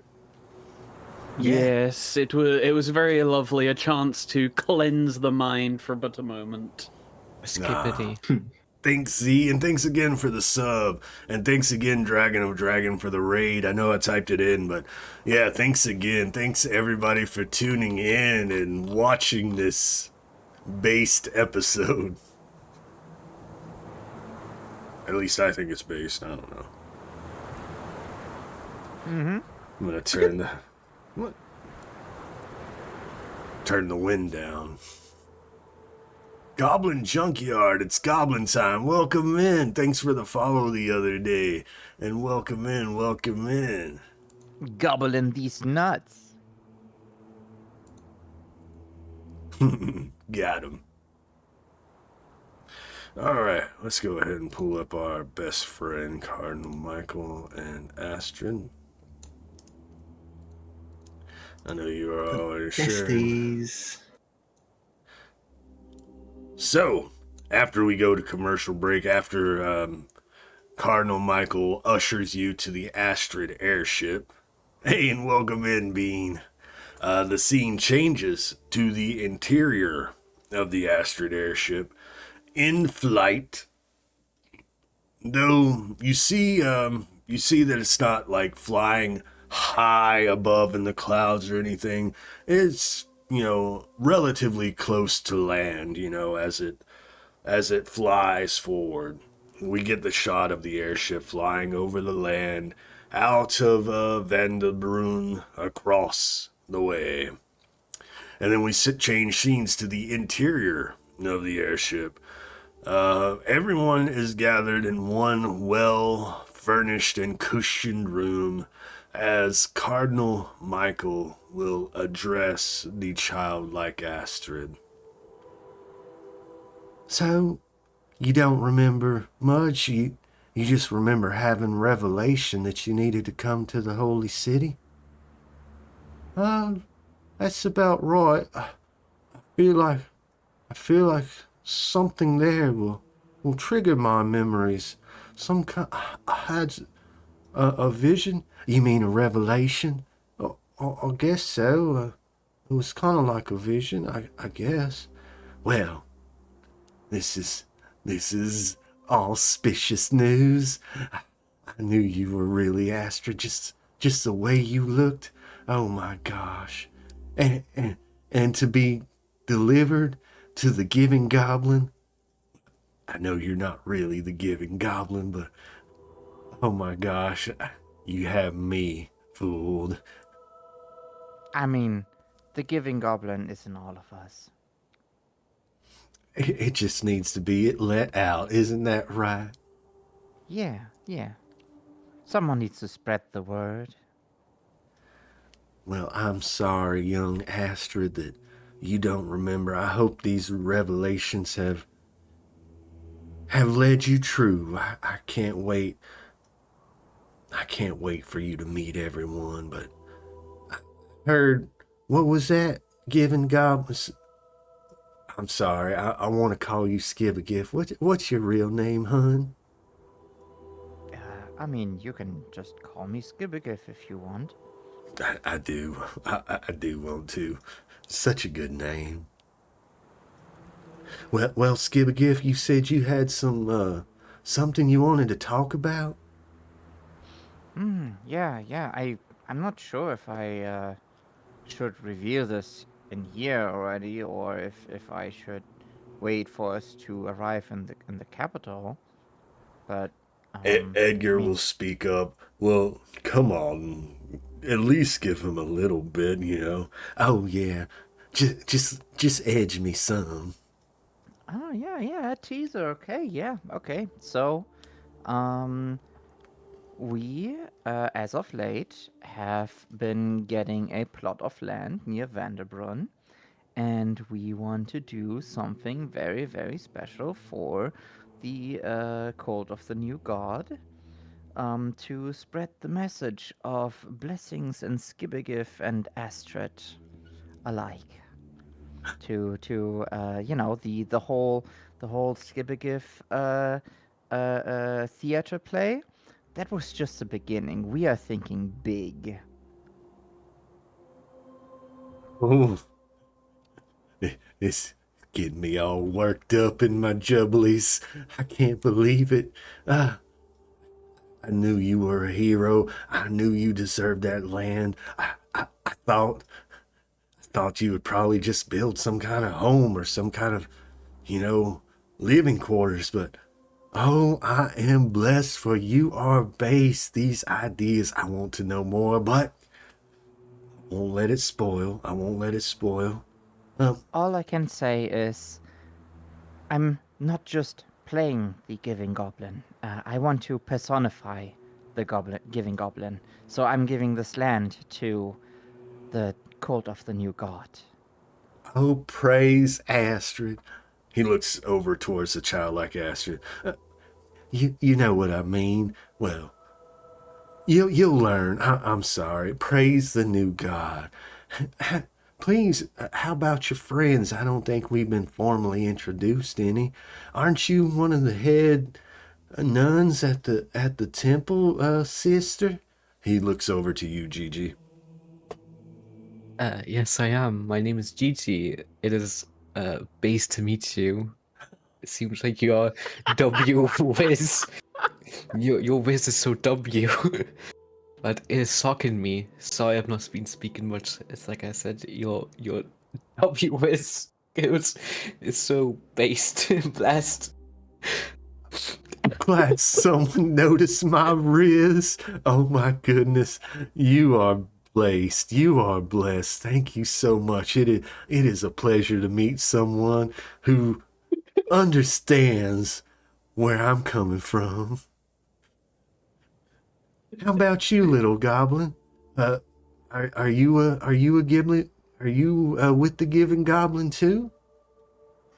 No, I'm more of a behind-the-scenes member. I have helped with a considerable amount of things. I hope that my contribution to our wonderful based god has been more than enough. Mr. Cardinal Rismichael, I believe. Wow. This is just the blessedest day I have ever had. I cannot believe your work, any work you do behind the scenes to help out with the cult is just, don't think it's not going unnoticed. You are an integral part. It is so good to have fairies in the cult again. Well, not again, but you know what I mean. It's so good to have fairies in the cult. So good to be spreading the good word of the new god. How about you, Lethe? I've never seen you before. You don't remember me? I'm just, the guardian of precious Astrid here.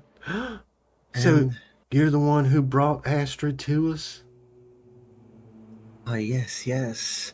I've been put in her charge to protect her from the evils of this world and make sure that she gets to the Holy Kingdom. Well, your quest is noble, and you have done such a bussin' job. I can't believe I'm surrounded by alphas here. It is so nice. Yeah. And a skibbity to you too. Well, you know what they say. You have to have a certain aura about you, in order to bring together such things. So I would say that your vibes is certainly immaculate. So I would give yourself a wonderful pat on the back for that. I try to project just the bestest vibes that I can and exonerate the Riz and spread it among the people. And now, please forgive me. I may have been a little forthcoming during the day of revelations. I was the one who was testing this Skibbity Astrid statue there in Vanderbrunn. It was my idea. It wasn't a group effort, but seeing the light that it has brought, I must spread the word like this. This is the way. Please gather round. Let us pray to the new God for blessings on this base day. Bow your heads. I bow my head and like in my head I am screaming right now. I just realized we are all in this room with Cardinal Michael and like what the fuck are we doing? But like it will be all worth it. It will all be worth it when we go to hell. Hopefully. So, Cardinal Michael will begin in prayer. He's like, New God, notice me. Yat! It is your risest of servants bringing you together with a group of the most alpha individuals. Please bless us on this bussin' day. and the scene will fade as he's talking, correct? As the scene, Yes, please. Yes, please. Yes, please. Yeah. as the scene changes. Oh, go ahead. Rod. No, just go ahead. Sorry. No worries, no worries. The scene changes, and I will mute myself again. The scene changes to the outside of the airship. We see an individual standing at a wheel guiding the airship as it flies over the land. An individual, another human individual, will step up to the man steering the airship. Everything looks in order, sir. Should be a few days' travel back to the Holy Kingdom, but no repairs needed. Everything's... He says as a small bolt shoots through his neck, and the captain at the wheel's eyes grow wide as a hand grabs him from the hair and pulls back and slits his neck. The blood gushes down as this unknown masked individual takes the wheel. And then we switch back to the room as Cardinal Michael continues his prayer. Now, grant us safe passage, O new God. Oh no! Everyone give me agility challenge rolls. What? What? No, man. Sure, okay. Oh shit.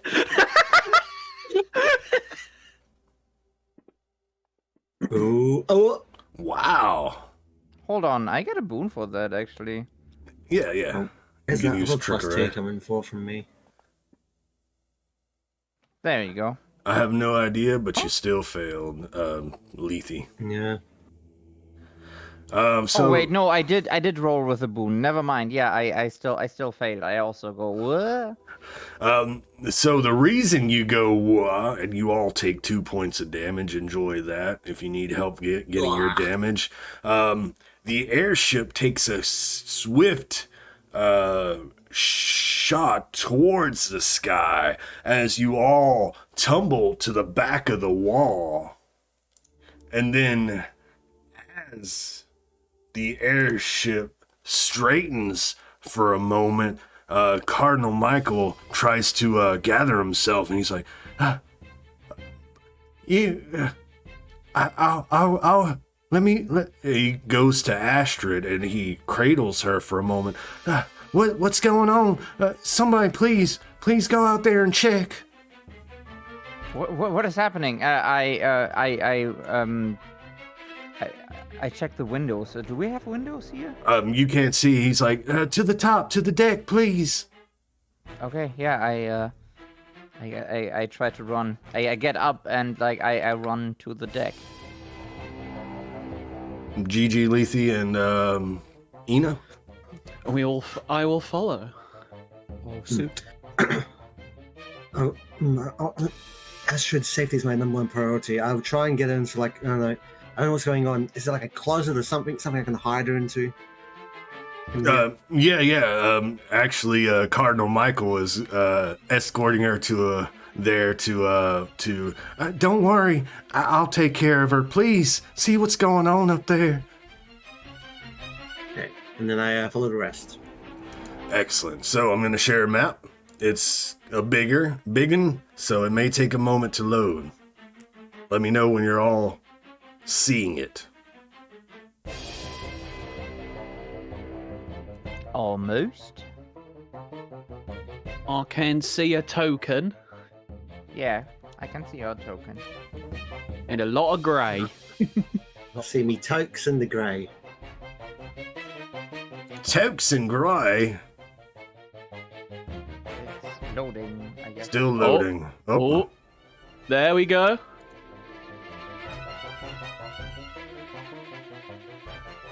Shout out to Twixie Damn Gobbo Australian for this internet. map.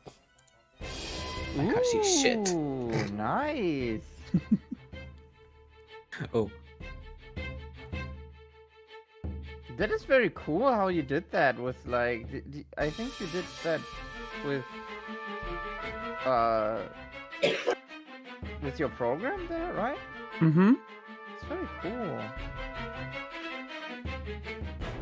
Yeah. So Twixie sent the airship map, right? And for 2 hours, I meticulous put the clouds to where they didn't hit the airship or the balloons, because I thought, hey, it'd be cool, because I could have just had it all going all over the screen. But I was like, hey, it'd be cool if you're like above the clouds. So let me do this. 2 hours later, it's done. Wonderful. Wunderbar. So has everybody Looks so loaded? good. Yes. Yeah, I'm loading now. yep. Yeah, I'm in. All right, you're in.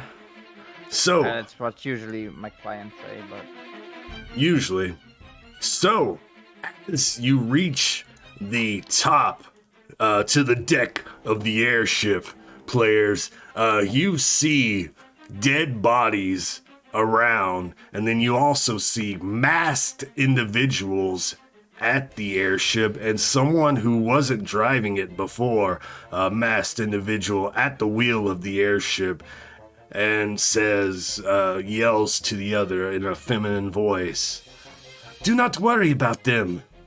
Take this ship down." Let's go into fast turns, slow turns. Please choose as combat begins. Where am I at? There we go. Nope, we're all my homies are going slow. A heads up if that helps your decision making. All my homies are going slow. then I will also go slow. Excellent. Who wishes to go first? Sticky, Eena, Lethe, or GiGi? I mean, I'm just going to attack, so if anyone wants to cast a spell or anything, you can go first. Turn down the music a little bit. Thank you, Goblin Junkyard. As part of Fantasy Grounds. Oh, I could Yeah, do I mean- something so funny right now, but do I do it or not? Ooh. Hey, does anyone Because my want- thing is just affects me basically, and then some movement. Mm-hmm. And let me paint you a picture, right? You get up to the deck, you see the dead bodies, you see stairs leading up. So if you wanted to move up to this individual, you'll have to take the stairs and go around if you're trying to get into melee. Just to paint you a picture. All right, go ahead, Sticky. I had heard nobody else. Go first. Okay, then, I You know don't what, mind you- going. Just because I think this will benefit Sticky quite a bit, because I know how their character works. okay, then go ahead. Okay, seeing as seeing all these saboteurs on here and us all clumped together, let's see, how do I? Oh, that'll affect us. It's fine. Seeing them all here, I feel a welling of chaotic energy as, at the sort of base of the staircase, I hit the area with. I don't know if that'll link properly. Randomness. So a burst of color goes through the area. All boons and banes on us are doubled for 1 minute, and not doubled as in we roll double, as in their results are doubled. So a 3-yard radius sphere. So tell me where this spear is going. So it's going to be at the base of the staircase here, with us in it. Oh, this staircase. It's going to affect us. So just make sure you succeed on your will challenge rolls, because if you get a fail, you don't gain 1 insanity. But your boons and banes are doubled, so... And I hate you. remember, at the end of each round, you will need to make a will challenge roll or gain insanity. Please, Eena, describe what it looks like when you cast this spell. So as I do, a small burst of sort of like rainbow energy flies throughout the area as each of our members here feels a bit queasy. You feel on one hand that you could take on the world, and the other that you could fall into oblivion in a moment's notice. But whatever happens, you know that your skills are sharp and your weaknesses, well, certainly very big that's this just time. day-to-day basis. Excellent move, Eena. Who's next? Okay, then, as I feel this rush of success and failure, and like overall chaos, I look around. I see that, these kind of like, I don't know who these guys are, but I know that they will not be anymore very soon. And to prevent us being overrun from the other side, I will quickly. I will probably take care of. Although I do have a lot of. Oops, sorry. I probably actually run over to the what seems to be the leader. So run up here, skadoodle here, and then attack this individual there. Sweet. I will roll first and then describe the attack. Did I point to them? Like, did you target have them? I Yes, Saboteur targeted them? leader is targeted. Fantastic. Okay, let me just see how many boons I get again.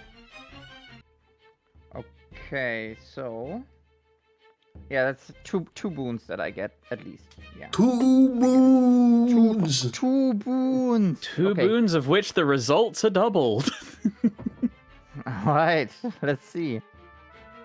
Hopefully I do this right. Oh, come on. Come on. That's Come on. That 6 That is 6 doubled. is doubled. That's a 12. So does But even with a natural one, would I hit? Natural ones are not a thing.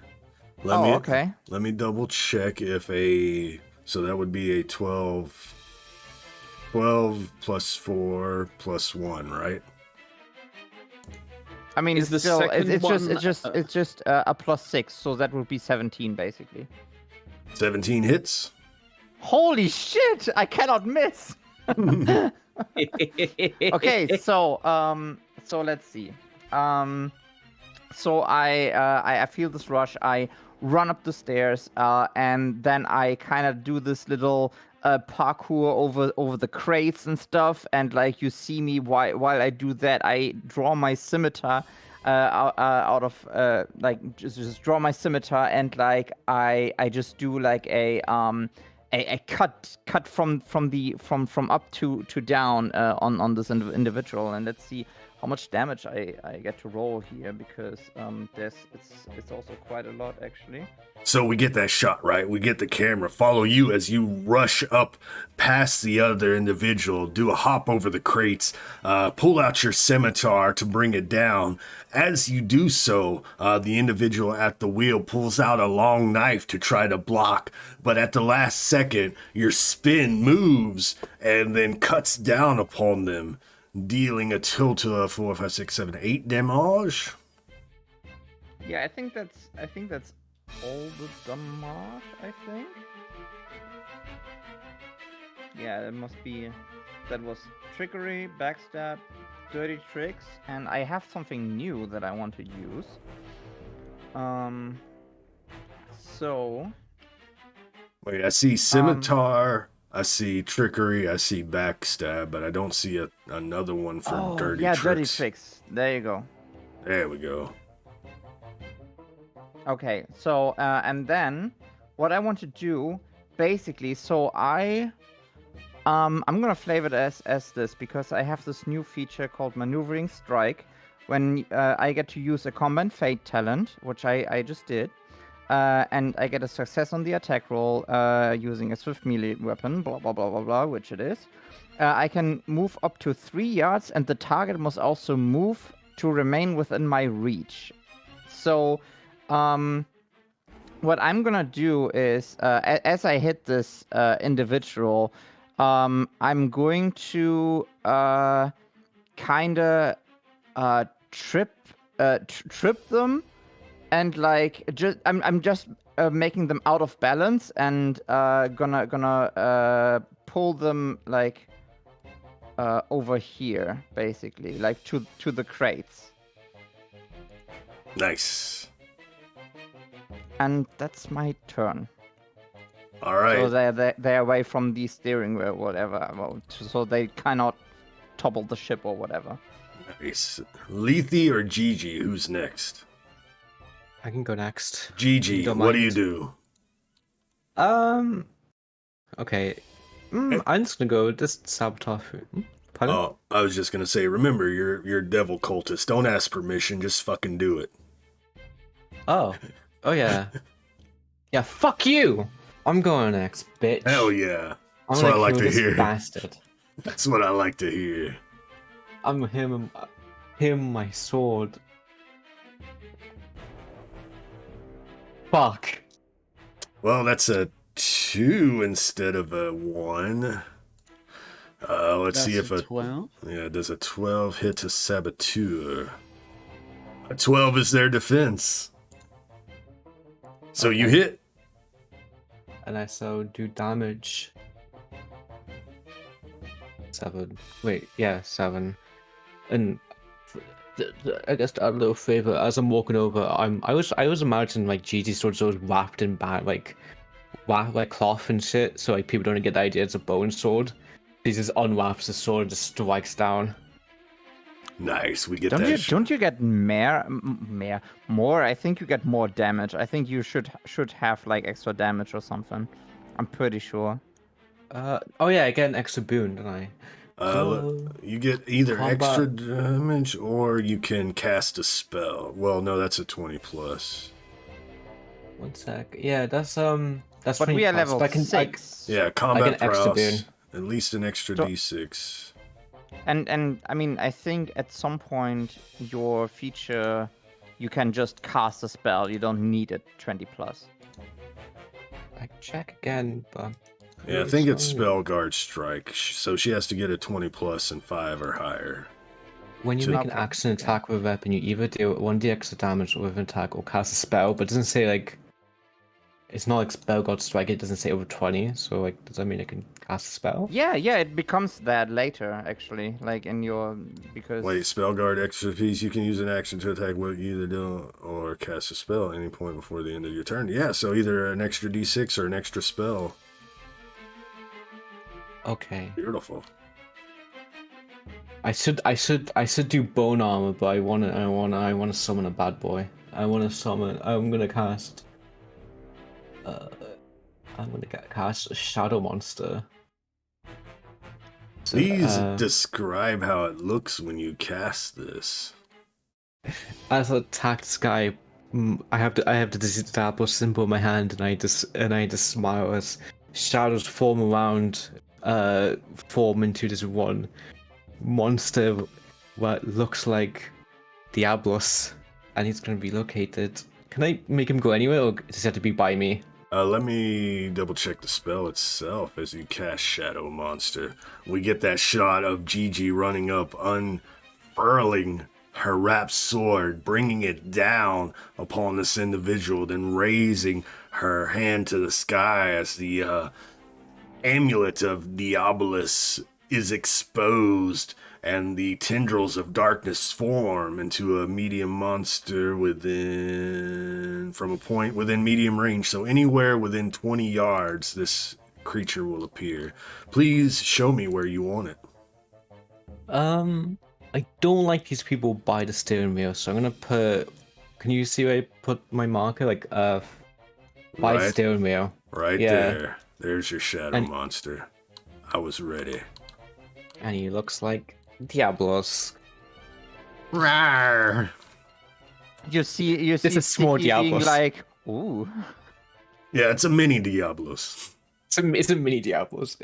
Does he have any? Can I make him do anything, or is it like do I have to It wait? might be next round, so let me double check.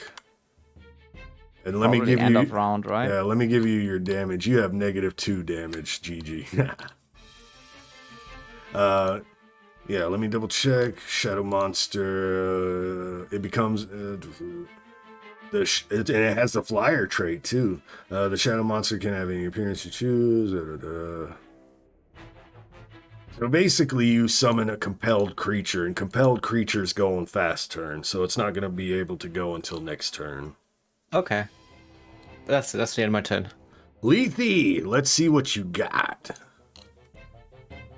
Okay, well, first off, Lethe is going to clench her ring into her finger and releasing some of her water-like blood, and it spreads out around her hand, around her arm, and it begins to engulf her entire body as she casts invisibility on herself. But it kind of works a little differently.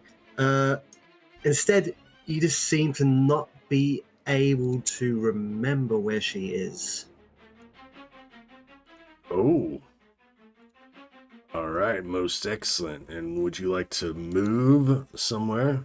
Yeah. Let's see. I don't see any numbers for how far I'm moving. It's not telling me how many yards I'm moving. All right, my friend. So if you use both mouse clickers and then move around, you can see how much movement, and then you can let go and be like, okay, I'm moving over there. Okay. And I'm going to go back here. Oh my goodness. I'm going to go back around here, actually. And that's my turn. I think that's all I can do. Spell and movement. Excellent, excellent. All right. Let us see. On their turns, I'm going to just put the combat tracker on them, and then I am going to do my other things. Let's see.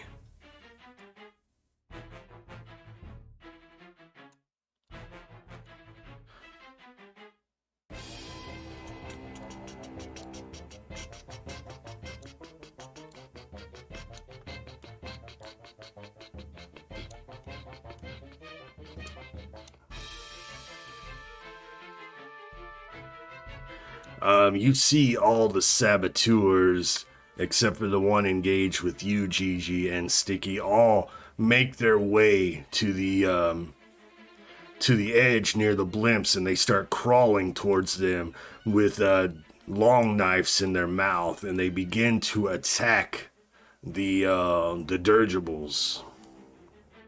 Oh no. No mamas. No mamas. So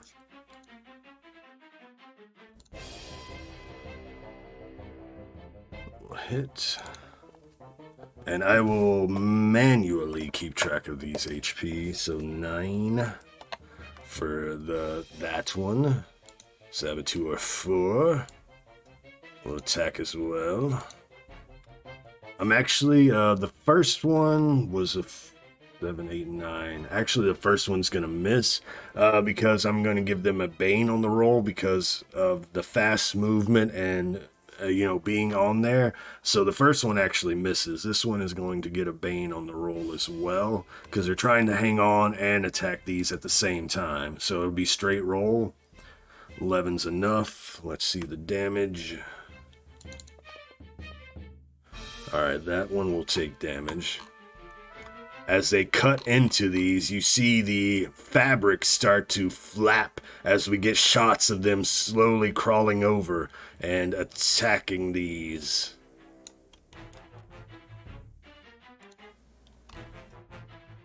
No. Oh, that definitely hits, even with the Bane that it should have had. Let's go ahead and make sure we add that Bane, add that Bane. Roll that dice.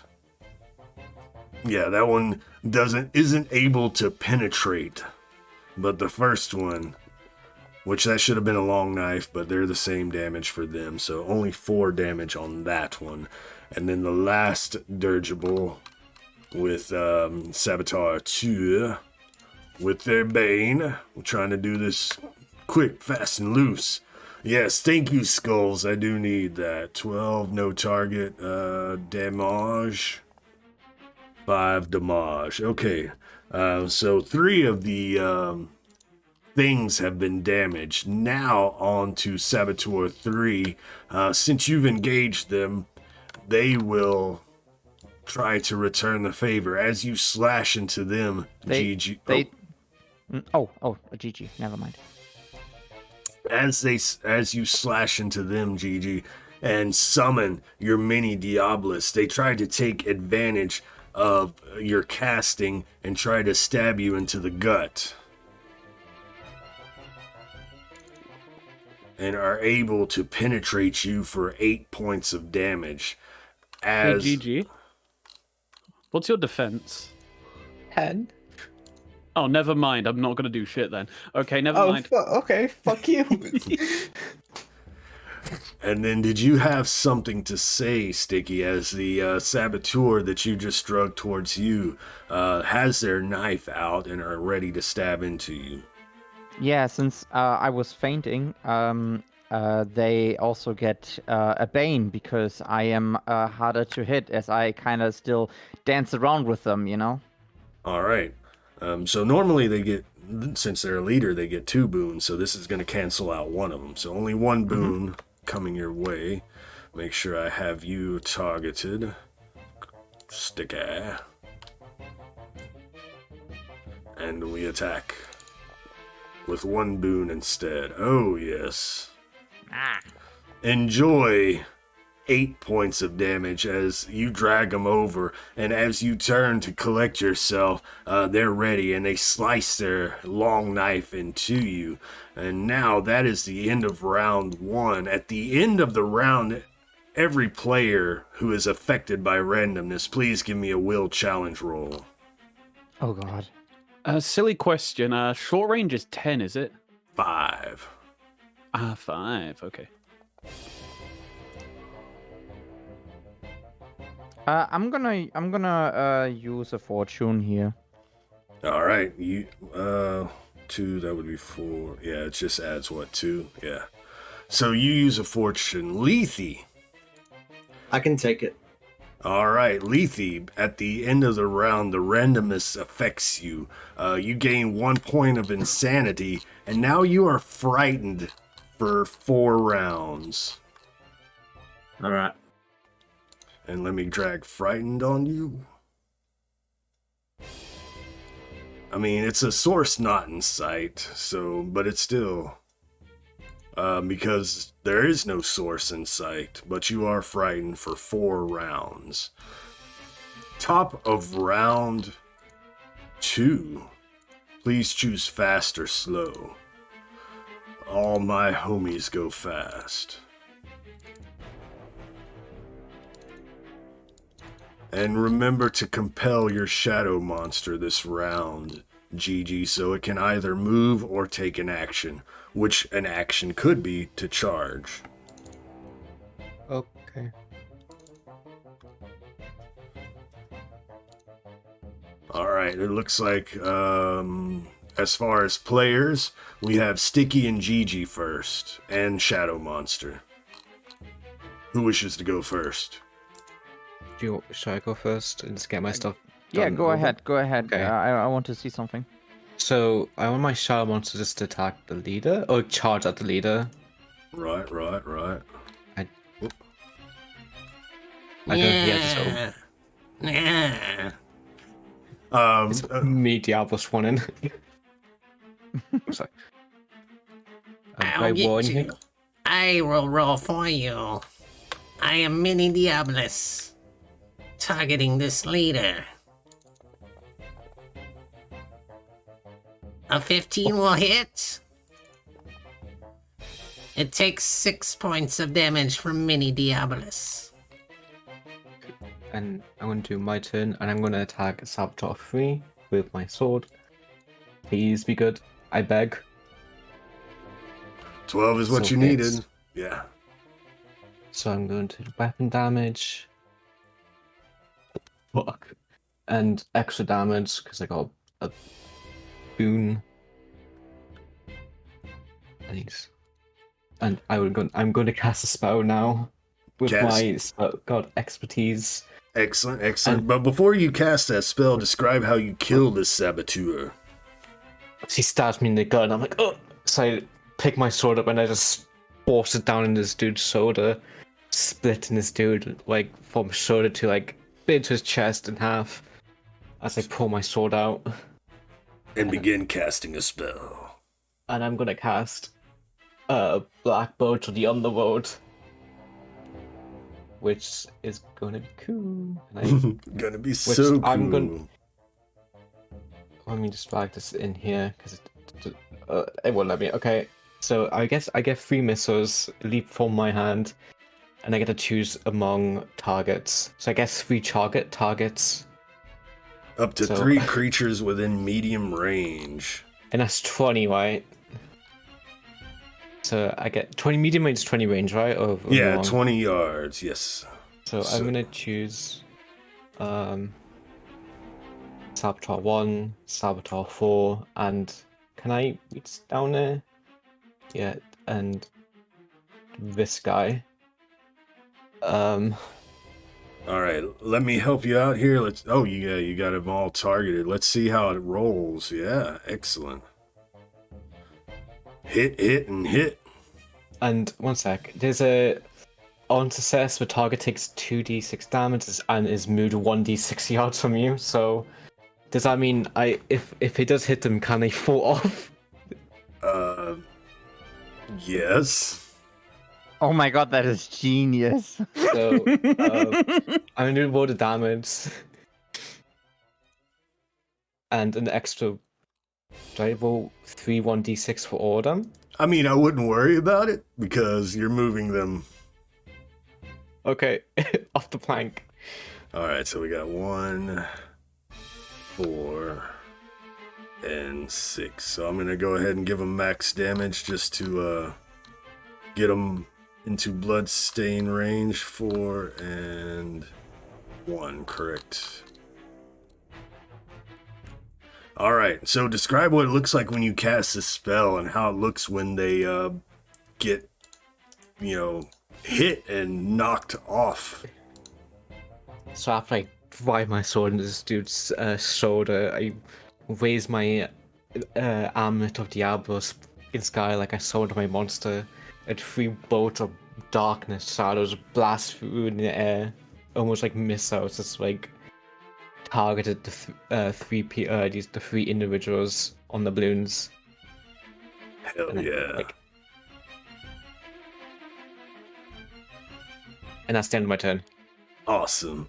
Yeah, Nax. Oh, sorry about your chores. Yes, this map is amazing. Welcome in, Shrimpy. And as the first bolt hits, the individual tries to hold on, but then they fly off.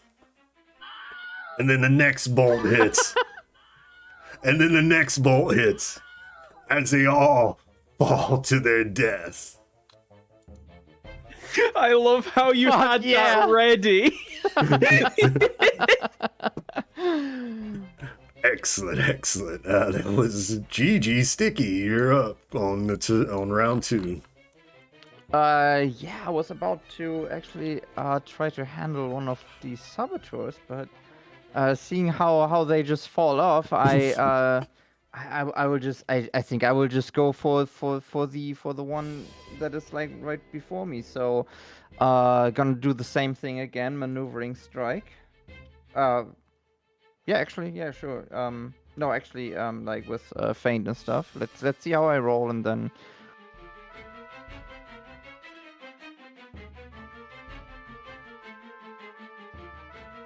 Remember, I told you I didn't pre-plan. I didn't look at your character sheets. I was like, I want to be surprised this combat.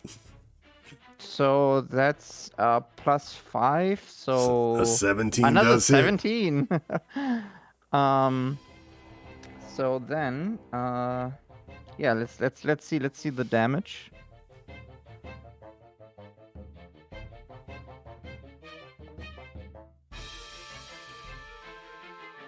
Okay, so, oh, that's some good damage there. That is. Okay, so yeah, so basically, like they hit me, like I get a little bit like woozy, but like I catch myself. I see like people flying off the airship, and I just go, oh, you're so mine, and then I like dance around their legs and like cut them into their the back of their knees and stuff, like basically just still dancing around on them until like I hop again, like they turn around, I hop onto them and like do like the I don't know, like use them as a springboard and land on them, land next to on them again, so they turn around and I'm basically like in the same position again.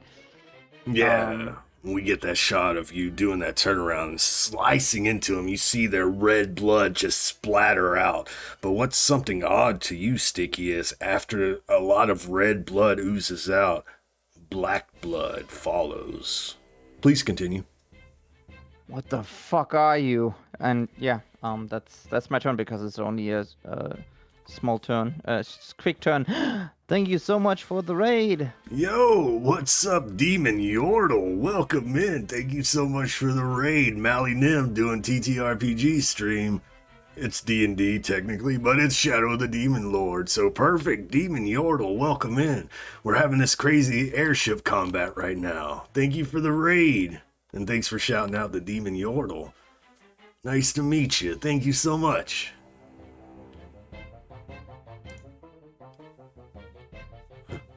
Oh, and I can still move them around, basically. Yeah, you still have that. And thank I'm you for just the going. follows. I'm just gonna lead them down the stairs. Perfect. Thank you so much for all the follows. Thank you, Demon Yordle. Thank you, Critical Mitts. Beautiful name. And was that your turn, Sticky? Yes, please continue. So the other ones seeing, the one seeing the black bolt fly next to them and knocking their partner off the edge to certain doom, they are going to try to. They are actually going to try to continue attacking as best they can, fanatically like.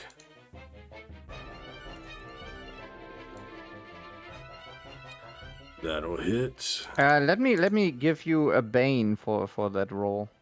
Let's see if they don't hit. Being all unsecured and stuff. Yeah. There you go. -4 because of the. Well, they don't get No, the that's randomness. not for them. But still, No, minus they're too 2. far. Minus 2 is enough for that one. Saboteur 5. Did I roll for them yet? No.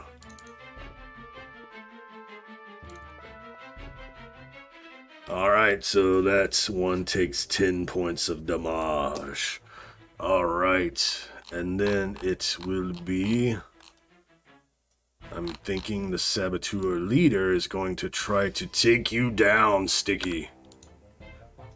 After being sliced to the brink of death, and you saw the black blood following the red blood, and now their voice is much different from when they were yelling orders earlier. Instead of this feminine voice, this monstrous voice comes through. You will die. And you get a bane. Fuck. Alright, the Bane will cancel out one of the boons, so it's still Yeah, going to be yeah. a 22. The Demon Lord favors you with only 6 points of damage, Sticky. Okay. And thank you for the follow, much appreciated. That was the bad guys, and so Eena or Lethe? Lethe, darling, would you like to take the first go? Of course, I'll go now. Alright, Lethe is going to... see if I get that 4. She's going to move there. And she's going to try and cast Mind Stab at this Saboteur 5. Alright, so I believe you are going to at least get one boon for being invisible, but you still have the Frighten condition, so that's going to affect you in a few ways. So, Yeah.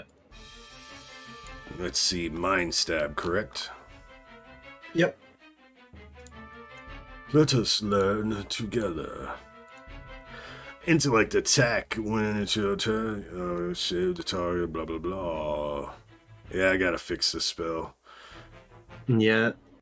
Make Still an a little break intellect. from last time. No. Make an intellect attack roll against the target's intellect. So, intellect attack roll. You will get one boon on this, but I believe the fear is going to do a few things to you. So go ahead and roll. Yeah, to select him, it's a control click to select him. Control or double click, him? correct. there we go. They are targeted. Perfect. Let's see if it'll roll for you. Or if it's going to give me problems. Oh, There we go. Yep. That Bane is now a... So you got a negative on your roll because of the Bane. It would have canceled out... The boon from being invisible would have canceled out the last Bane. So you still would have had the first two, and that would be a 10 because of Eena. Okay. So how do you utterly fail this spell because of this chaotic energy? I'm trying to, I'm moving over, and I'm trying to cast my spell, but it's just the lights and the colors from Eena's spell is sort of blocking my mind, and I can't focus on using this mind spike, and I squish my ring, I get my blood out, and I go to flick it at him, that spike in his mind, and I just pling, flick it off into the just below. This completely missing, going nowhere near him. As soon as you go to release the spell, just the word "yacht" echoes in your head. And you're unable to hit your target. Thanks, Eena. It's your turn. Okay, alright. So, let's see. I'm going to run down over here onto this crate. Do I have sightline of this guy over on the Yes, you do. dirigible? Okay, how many boons are in the pool? 2. I would like to use both of said boons, You're on it. and I am going to cast a Capricious Devastation. So, let's target you, and then...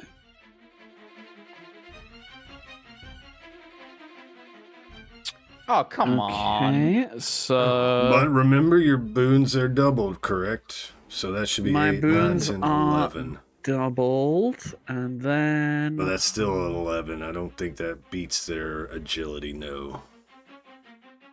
We also have 3 fortunes in the pool. If you I really would want like to cause some request to chaos. use a fortune. I want to see that spell because that one is new. It's not as impressive, unfortunately, but... Oh, wait, I forgot one part of it. Hold up. Let's see. So hold on. Did it do 2?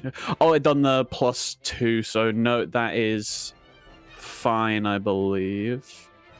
Yeah, 3 plus 5 plus 6. Yeah, no, that did add it because there's a I also roll a d6 along with it, and then odd number is a penalty. Even number adds to it. So I thought that didn't roll. That's fine. So I would like to use fortune. Yeah. Players? Yeah. Yeah, the Diabolus favors you, or maybe your dad, or whatever, and like, yeah, go ahead. And if you haven't remembered, you have the Dark One's Blessing, or whatever is it called? Notes. Devil's Fortune. So whenever you spend fortune to turn a failure to a success, you treat that success as a 20 plus. Oh, really? Oh, that's crazy, because on a 20 plus, it moves them 1d6 in a direction of my choice. So, please describe how you cast the spell, what it looks like, and what happens. So, as sorry, that's too perfect. I launch sort of like a small ball of color. It almost looks like a splotch of paint towards the saboteur as it sinks into their form, and they don't particularly notice it at first. Before they feel the electrifying energy of chaos flowing through them. Do you want me to roll damage, or does that not matter at all? Doesn't matter because you're about to teleport them into the open air. I roll 2 dice because I can roll any non-damaging d6 2 times thanks to controlled chaos. So I am going to choose to move them 1 feet so they sort of their form quickly sinks into the ball of energy, and they reappear 1 foot in this direction between these 2 blades of the dirigible. So No capes. I will move them there and make a blood stain out of them as we see them appear and start to get chopped up. They scream.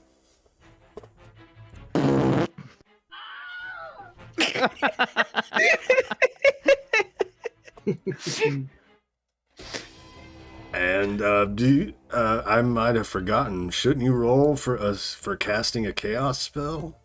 I should. So here is that. And does it count as a non-damaging d6? Remind me your ability. So here it is. Control chaos. Whenever you could cast a chaos spell, it instructs you to roll a d6 and the die is not for damage. Well, that was for a spell. This is for your ability. Ah, yes, this is a talent. Okay, yes. Yeah, So, your talent. no, nothing happens. Lucky for Sticky. Yeah, I don't know why you always end up next to me when I try to avoid you. God damn it. Oh, trust me, it's a lot more devastating now. I hate you. Yeah, Go no, away. it could be a lot more devastating now. Trust me. Oh god. Well, that's the end of round 2. Everyone give me a will challenge roll to avoid insanity from Eena's magic. Goodness. Why? Why? I'm gonna Ooh. use Unfortunate. I'm not going to be scared here. I am determined. I'm determined by not listening to Eena's fucking bullshit magic. All right. Lethe, are you sticking with your failure? I can take it. I can take it. Well, just a heads up. If you're frightened and you would gain insanity, you're going to gain 1d3 insanity instead of just 1. I can take it. So you gain 2 insanity and you are now frightened for 10 rounds.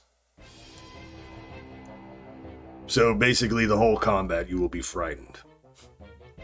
And who else failed? I also failed. Alright, you are not currently frightened, so you will gain 1 insanity. Did you already mark it, or should I? I already added it. Do not worry. Alright, so I will give you the frightened effect. And since this is because of your own doing, there's not some source in sight, so source not in sight. You are currently frightened for 6 rounds. Or 5 rounds.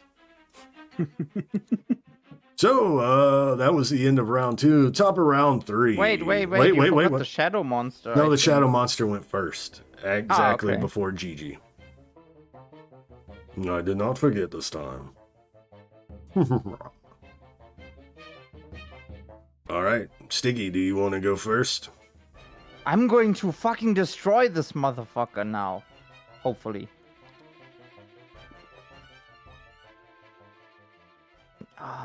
Oh, wait. That's doubled. So I roll like over Oh, yeah. 25 now. You get to take another turn during this round anytime. Okay, so yeah, let me just do my thing here.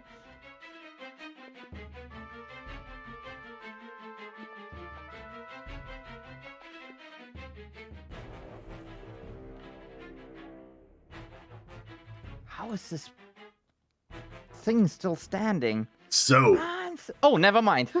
so the scene goes quiet as you... Oh, describe your kill. Oh yeah. So as like I'm always nervous around Eena, and I feel like the whole like pure chaos like trying to take over, but I'm like, no. I'm not taking this bullshit. And like I kind of close my eyes for a moment, and like in a moment of pure like just clearing my head, like they're attacking, and I parry them like out of instinct, and then like I swing the sword around the other sword of them, and kind of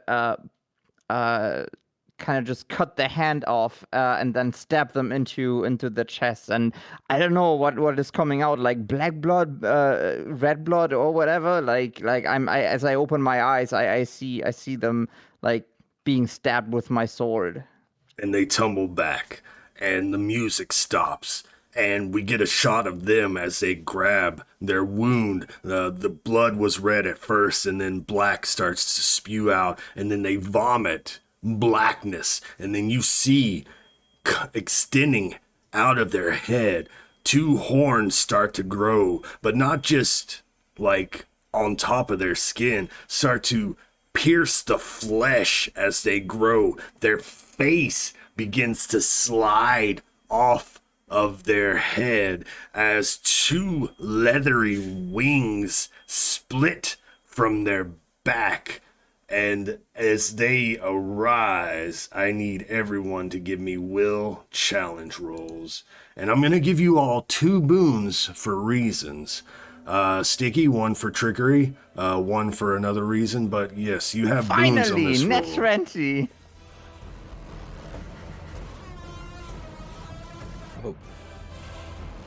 Wait, 2 boons, right? Yes. Oh, is it frightened trait? Oh, It's like an extra boon. Yeah, that's why I'm giving you 2. 1 was for a reason, for being a cultist of Diabolus. The second was for your conviction. Why do I hear boss music? Phase 2. I'm safe. How do I do my 2 boons? Just roll 2 of the d6s? Yeah.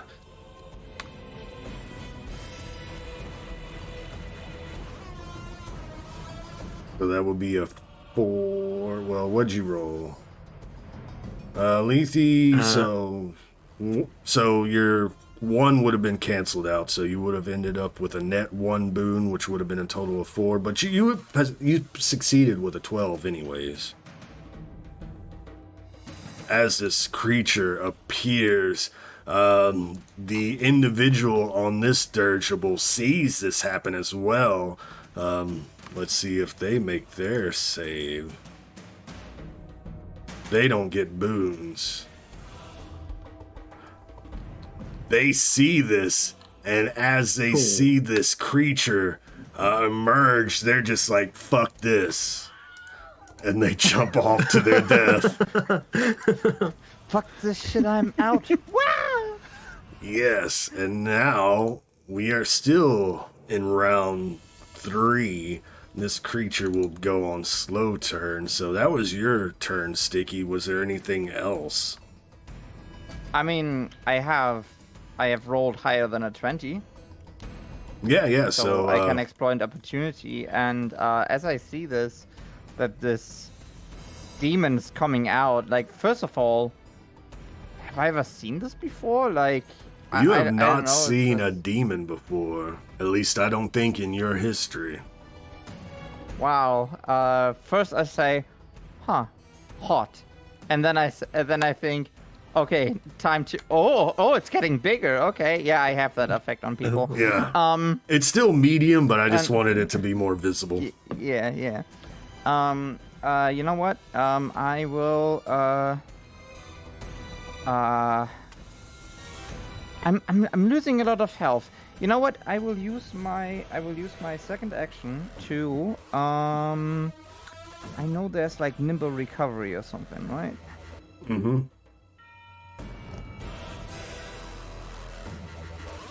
Okay, yeah, I'm just gonna use nimble recovery, so I can run away a little bit without triggering attacks. So let me just heal.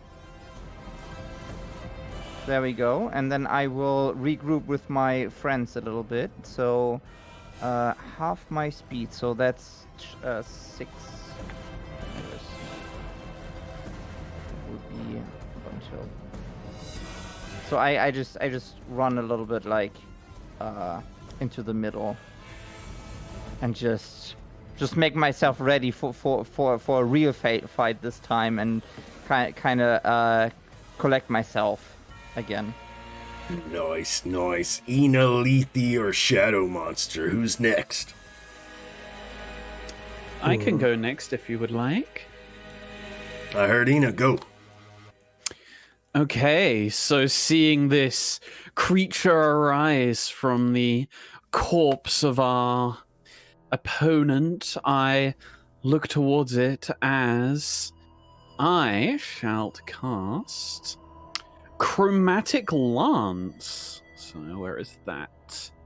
There we go. No! Wait, why do you get a bane? Because I'm frightened. Oh. Not just that, but because it has the horrifying trait. Anything that doesn't have the horrifying trait automatically gets a bane on this attack roll. And it's already factored in. Oh, shite. Oh no, what have you done? So that's look, going to right? miss either way. Yeah, but how did it look when you cast that?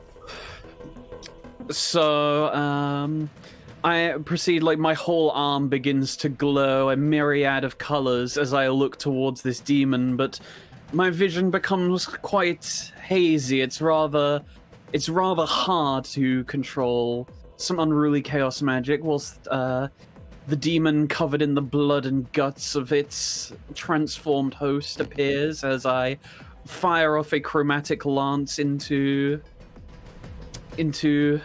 the air. Is there anything else that happens on a success? Okay, no, that is fine. Other than my chaotic destruction, which we will see. Oh shit! That's a 6. Oh, and real quick, It's actually going to be an extra bane because they have spell defense. So you get a bane for spell defense, a bane for horrifying, and then a bane for frightened. Quick question. It's insanity up to your will, isn't it? Yes. So before shit hits the fan. Okay, so my chaotic destruction goes off. So let us roll let's have a look. So greater chaos. 1d6 plus 1 yards. Oh, okay, that's good. It's that big around me, fortunately. Nice. So it doesn't engulf the Goodness. entire airship, it only engulfs part of it. Let's see. So in addition, the round in which it takes effect, each creature in the area is subject to wild magic as well. So me and the demon are affected by a wild magic. And I'm so glad I moved away. so this is going to last for 6, or is it my power score? Hold on. Instead, chaotic energy spills from your body for a number of rounds equal to your insanity score, so that is 6 rounds. And any creature starting its turn within the area takes 1d6 plus 1d6 worth from my power points, which is But 3, so they're going to take 4d6. an agility will save, though. Yes. So let me get the tables up. Where is the tables? This is another thing I must roll on. Right. Do you want me to do the demon first or me? Do you first. Okay. An 11. You regain a casting of this spell. Does that mean? That means that last spell that you just cast, basically you regain the casting of it. Nice. I gain a recasting of the spell. Okay, and then for the demon, you regain a casting of 1. Oh. Is this the correct wild magic table? It's the only one. Yeah. So- So if the demon had any spells cast, it would have regained them just now. Okay. So I'm trying to get the thing properly on me. There we go. That looks good. And that's my turn. I'm gonna just executive call Lethe. You're up next, followed by the shadow monster. Yeah, sorry. The demon's right there. I'm going to attempt. I don't know if this is going to work. I'm going to attempt to trip it, which is a intellect attack roll against the target, and then it falls prone and cannot stand up for a round. All right, so you're gonna get 3 banes on this roll, Oh yeah. Oh, let's hope it goes well. which will be doubled Oh, if the spell's not working. Yeah. no. Holy shit. So that would be doubled. So the 2 would be a 4. So that's an 18, right? Right. Versus. Can Let me pull up your spell. You're I just add casting a trip. boon to that? It would just cancel to out the make it- last bane.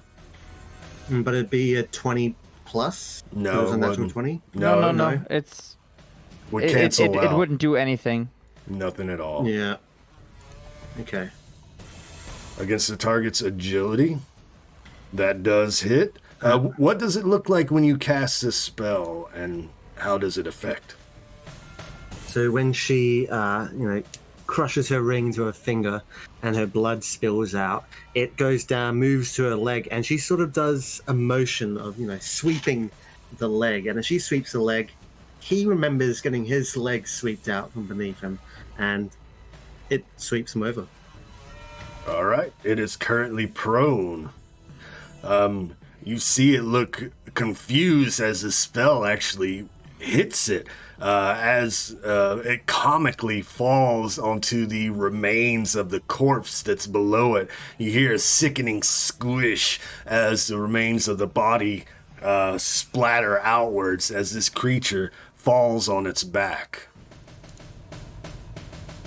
Shadow I think monster. that's all for me. it's gonna charge. Alright, so that's going to be a Bane for charging, a Boon for prone, so that's going to cancel each other out, but it's probably automatically going to get a Bane for frightening. So let's go ahead and roll this attack, or it's just going to be a straight roll. It is not able to, even with it down on the ground like that, your shadow monster's claws cannot penetrate the hide of this creature. And then it goes, and it makes an agility challenge roll and fails against your chaotic destruction. So please target it. I don't know if you have damage. Just roll your damage. It doesn't have damage with it, so instead I will just roll 4d6. Perfect. 19. Nice. And that's not a spell, that's a talent, so it's going to take full 19, because otherwise it would have taken half from that. So that's fucking badass. What does it look like as it takes its turn on its back and this chaotic magic affects it? So as I feel the destruction welling up in me, my body begins to light up in several different colors. Offshoots of lightning appear from me as they sort of arc across the deck of the ship, the sails getting like rips in them, and a large amount of the lightning being concentrated on the proned demon as sort of like lights shoot from its eyes and like its fingernails crisp up wonderfully as I continue to just sort of stand there looking like a... You can sort of see that it's a silhouette of me with like blazing white eyes, but the rest of it looks almost more like an oil slick in comparison to like color-wise. Nice.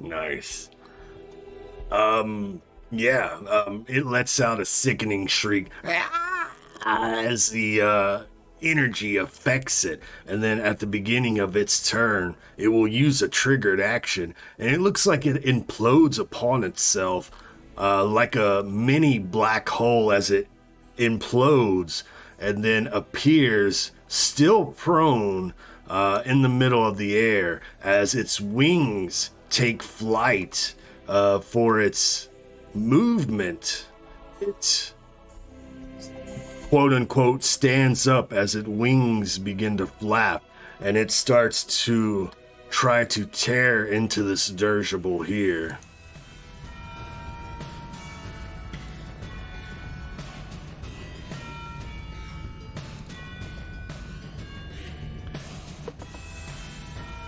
Slashing into it for 10 points of damage as you see the metal bits underneath as the fabric rips apart. The metal beneath starts to rend and tear in a sickening noise as it laughs, cackles as it does this, ripping into this thing.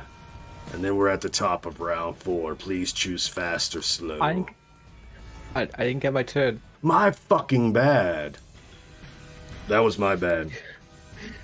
So would you like to go before all that happened? It's probably still gonna do that, but do you want to get into this chaotic energy? I mean, I was gonna say, like, is that like a little, is that like a box next to Bump? Can I go on top of that and hit him or no?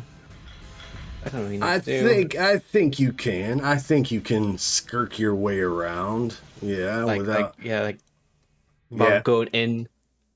As you run up there, GiGi, and we get a shot of you hopping on that thing, the energy is just like right out of your reach. You feel the hair around you start to tingle. I mean, your skin tingle, the hair starts to raise. We see GiGi's hair start to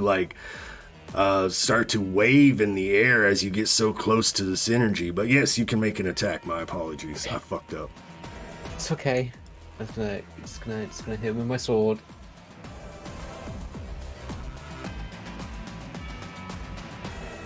Never mind.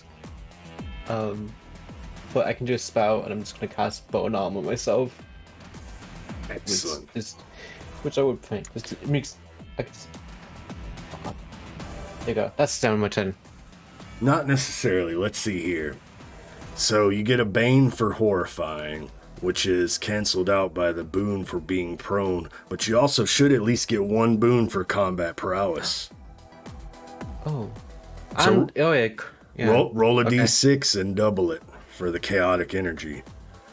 So that's Wow. 12 plus 8 is 20. A 20 hits, but I does can do not it. beat by 5. Oh. Oh, what a dick. Spoiler alert. Now the question is, do I try and ruin this or make this better? I don't control it, but I could impose some chaos right now for them being quite close to me. GG, you feeling lucky? I'm all about gambling. You're all about gambling. Well, as a triggered action, whenever an attack or challenge roll is made by a creature within short range of you, I can expend a rank 0 spell and roll a chaos die. An odd number is a penalty, an even number is a bonus. So that turns that to a 24. Does that beat it by 5, though? No. Oh, shit. Oh, shit. Wait, no, it makes it a 24, right? Yeah, so it does beat it. It does beat it by 5. Just barely. Just barely. I'm gonna do I could use no spell, but it was like he has resistance, so I'm gonna hit him with just another attack. I mean, this if. An extra can attack- d6 damage. Yeah. Alright, roll all that damage. Wait, how I rolled the damage? I don't get it, didn't I? What did I? Yeah. So roll your sword damage, then roll the extra damage too. Make sure you're targeting it, right? Yeah. So at least the sword damage and at least 1d6 for the thing, and then another d6, correct? Another 2 or 3d6. Weapon, yeah, comp plus is 1d extra damage. Plus the Spellguard strike. And I use my spell expertise to do bone armor. So yeah, I think that's it. That's perfect. Beautiful. Nice damage. Nice. This thing howls in pain, takes its turn, disappears, attacks the dirigible, and now we're at the top of round 4. Please choose fast or slow.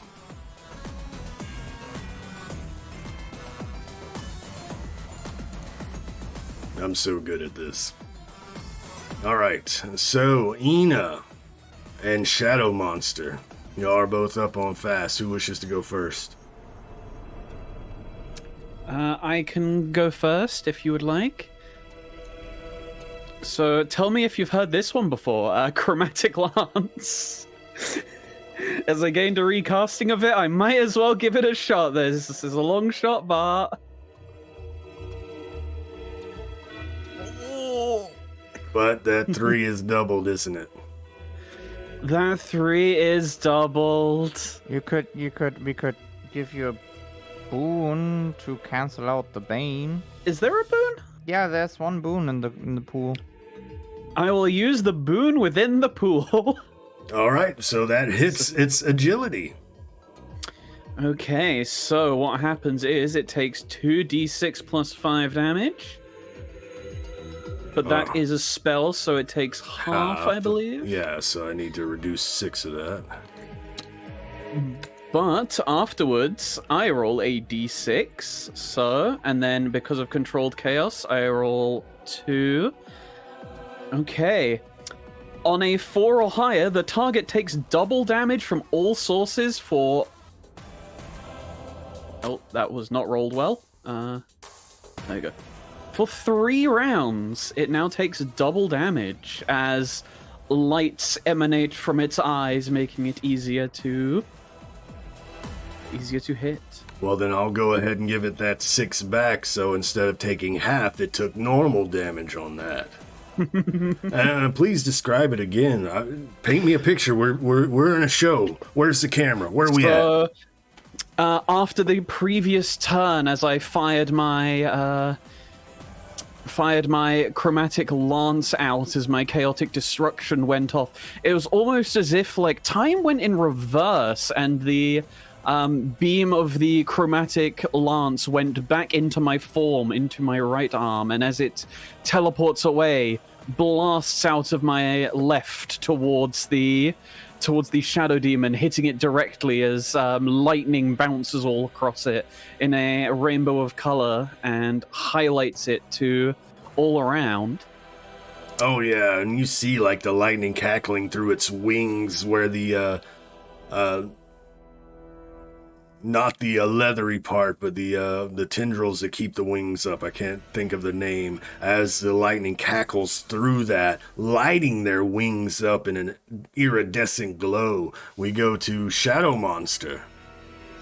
Quick question: do Yes. if my chaotic destruction is going off, I don't roll for it again, do I? Correct. Okay. I know you want to make it bigger.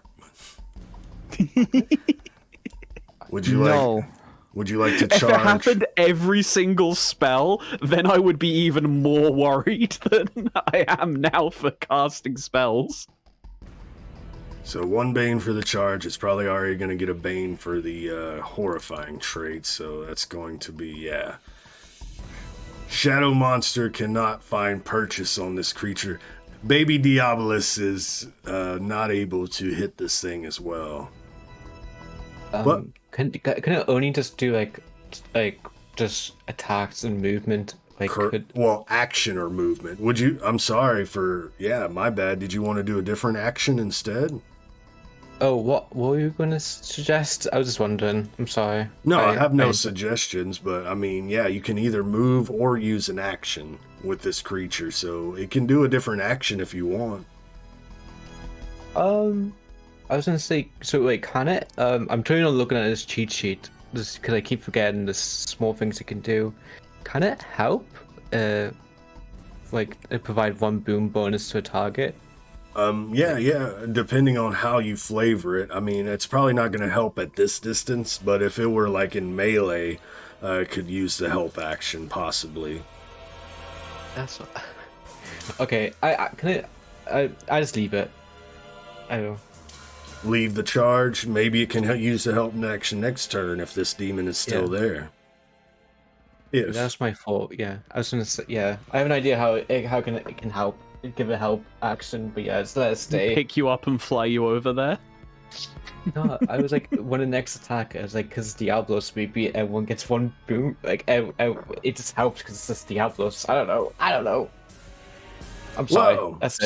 That's it. Well, GiGi, GiGi, Sticky, or Lethe, who wishes to go next? Lethe would like to go next. You're Because up. Lethe is like, she's in a bit of a panic. She's not used to combat. She's gonna scamper like away around to here, and sort of like duck there, and she's going to cast Erase Memory on herself. To like, she's going to be looking at the demon, so it's going to be there when after she's erased her memory. But she's going to erase memory on herself, with the goal of removing all the insanity she just gained in the past minute. I fucking love that. I don't know if it works that way, but that sounds fucking badass. I fucking love that. What does it look like when you cast this spell? So before in the scene earlier, she used her ring to cast it, but that's only because she doesn't want to stick her tongue in Astrid's ear.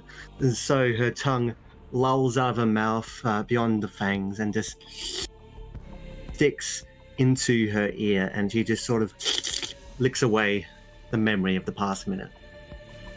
Sweet. So Sticky that was sees that and is like, I need that. so that was 3 total you had gained, right? Yeah, I had 3 at the start, so yeah, I gained 3. All right, beautiful. I fucking love that. I don't know if that spell was intended to do that, but that is fucking beautiful. I love it. Nothing in the spell says it can't do that. Right. If we weren't using channel points for fortune, I would have given you a point of fortune right there.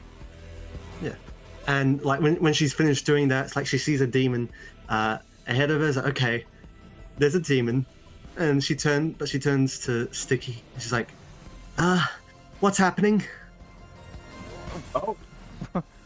What? Give me another will challenge roll since you're seeing the demon for the first time. Yeah. This is so good. I don't think it double clicked properly. Let me try it again. It's not. Alright, there we go. And remember, I was going to give you 2 boons on this, so go ahead and roll 2d6. Okay. And they're going to be doubled, so that'll be a 6, 9. Oh, still not enough. You gain 1 point of insanity. Better than what I had before. Exactly. And you will be frightened with the target of your fear in sight this time, so let's go ahead and grab that frightened source in sight. But that was fucking cool. I love that. Next up, Sticky or GiGi? Yeah, I just answer quickly. Are you stupid? Attack that thing. GiGi, you go ahead because like I argue with Lethe. I don't really have anything. Like, it doesn't take spell damage. No, it does. It just takes half, but it takes normal damage because of Eena's spell. Not that you would know, but you know. Wait, so it takes half. Okay. Normally, but not now. When I'm gonna cast. Short range. What's short range? Quick question. 5. Ah, fuck. Wait. Can I just move to the end? No. If I go there. Nah. I mean, if you got on the edge of this dirigible here, you might be able to. I'm gonna move here though. And can I? Is there a thing with repair attack? Yeah, there's a prepared action. Tell me what it's basically ready in action. Tell me what you're preparing and what the trigger is that will cause it to go off. Can I repair my spell so when it gets in 5 feet of me, I can just cast it? If it gets in 5 feet, yes. What Okay, spell I are do you that. preparing? Strangling Twin.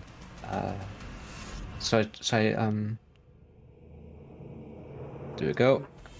You infuse a target with magic or animage. So, when you cast a spell, and again at the end of each round, the animate's shadow attacks the creature that casts the shadow. The creature must get a successful on an agility challenge or become grabbed into the end of next round.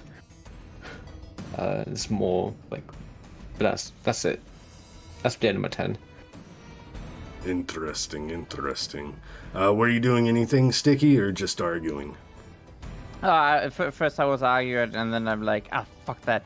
And then I will do my slow turn if I can.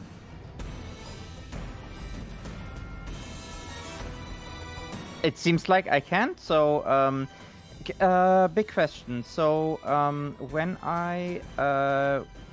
I use the charge action, basically, like double my movement or something, right? Mm-hmm. Can I still attack with a Bane? Is that a charge attack? You know, just like with the fast turns? I believe so, yeah. Okay, cool. Then I will kind of do that. Like Sticky will run, start to run like up here, like onto the blip here. Now, if you want to do it at regular speed, you'll have to make an agility challenge roll. Otherwise, you will be half speed. Wait, what do you mean half speed? To get across this, you would need to, because it's basically difficult terrain, or make an agility challenge roll to do it at regular speed. Oh, okay. I didn't know that. Okay. Because you're that going off changes. of a small thing over the air. Makes sense.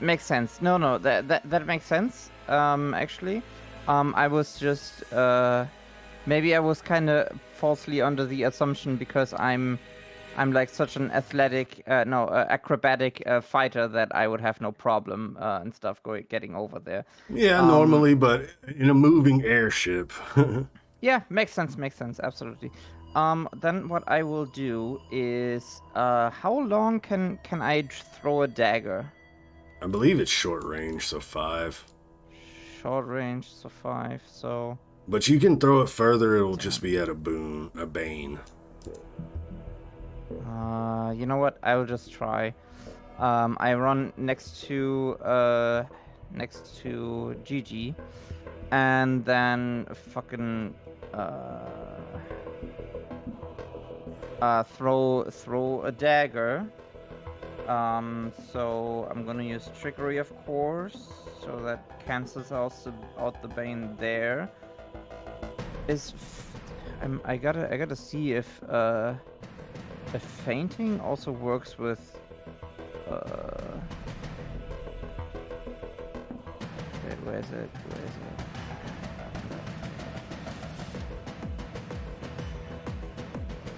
Against within short range. It's not within short range. Correct. So no feint. Feint wouldn't work. Damn it. Okay, so no extra boon for that. Yeah, I think that's all. Also no boons in the pool and stuff. So I guess I will just try. I will just try a desperate attempt of throwing the dagger. And I think I get like 1 bane for that because of the frightening trait, right? 1 bane for frightening, 1 bane for out of range, 1 bane for horrifying. And I cancel out 1 with trickery, so that's 2 banes. Okay. 2 banes. Let's see. So if it rolls more than 2, we'll just take the first 2. Okay. Well, that now it rolled only 1, but like. But that would be a 10 instead of a 5 because of Eena. Right. I hate you. Yeah. Okay. Never mind. Yeah. The dagger. I just throw the dagger. Yeah. The dagger is gone. The wind Bye. catches it and it flies off. Fuck. And this is the moment where Sticky learns she needs some ranged options. Yes, she That's does. my turn. Let me double check and see if the demon can still use its void step. Oh, it cannot for 1 minute. So it cannot disappear and reappear. So, lucky for you, it will continue to attack. Your shadow monster is going to get an attack of opportunity. Would you like to take that, GiGi? Yes. So that is a 17, and it would have been at 1 bane because horrifying. I don't know if that would affect the shadow monster anyways, but a 17 misses either way. And it will fly over the dirigible, scratching into it with 2 attacks as it flies over and then circles around. Which happens to put it in range for you. I don't know why it would do that, but, you know. Let's see how much... Oh, that was damage. Let's roll to hit the dirigible. I'm sure it's going to be fine. Hits. So the dirigible takes a total of 16 points of damage. And you see... everyone give me an agility challenge roll. No map.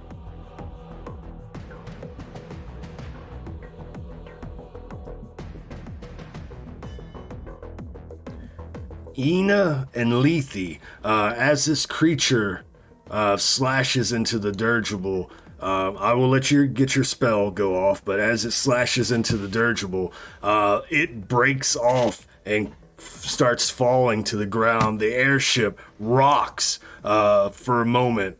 GiGi and Sticky, you're able to keep your footing. Lethe and Eena, you fall prone.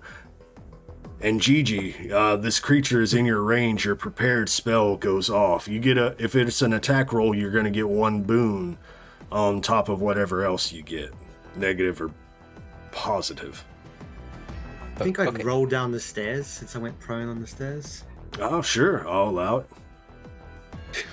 Yeah. If I can fall down and start rolling down the stairs. Ah! I've fallen and I can't get up. I roll the attack with spell for 1 boon, right? Let's see, Or Bane. Strangling Twin. You infuse the magic. It is... No, the creature must get an agility challenge roll. Oh, so I just roll attack, do I? Or No. The demon makes an agility challenge roll or is grabbed by its own shadow. okay.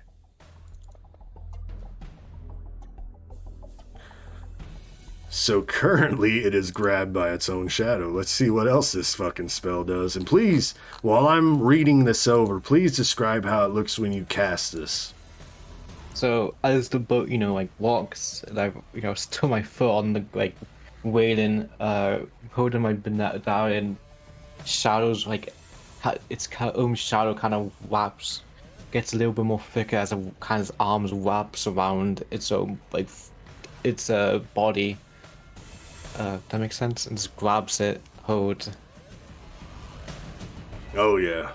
Now I'm gonna let it happen. It says, a lit area, so it is kind of lit right now. But for now, because it's fucking cool, the shadow has its wrapped around its legs and stuff as it's grabbing onto it. It doesn't take damage. If it's still, if it fails the next round, it'll take damage. But right now, it is currently grabbed by its own shadow. And then The Demon Lord. the Demon Lord. And before we go to the top of round 5, everyone give me a will challenge roll for Eena's insanity. Oh, fuck. Right there.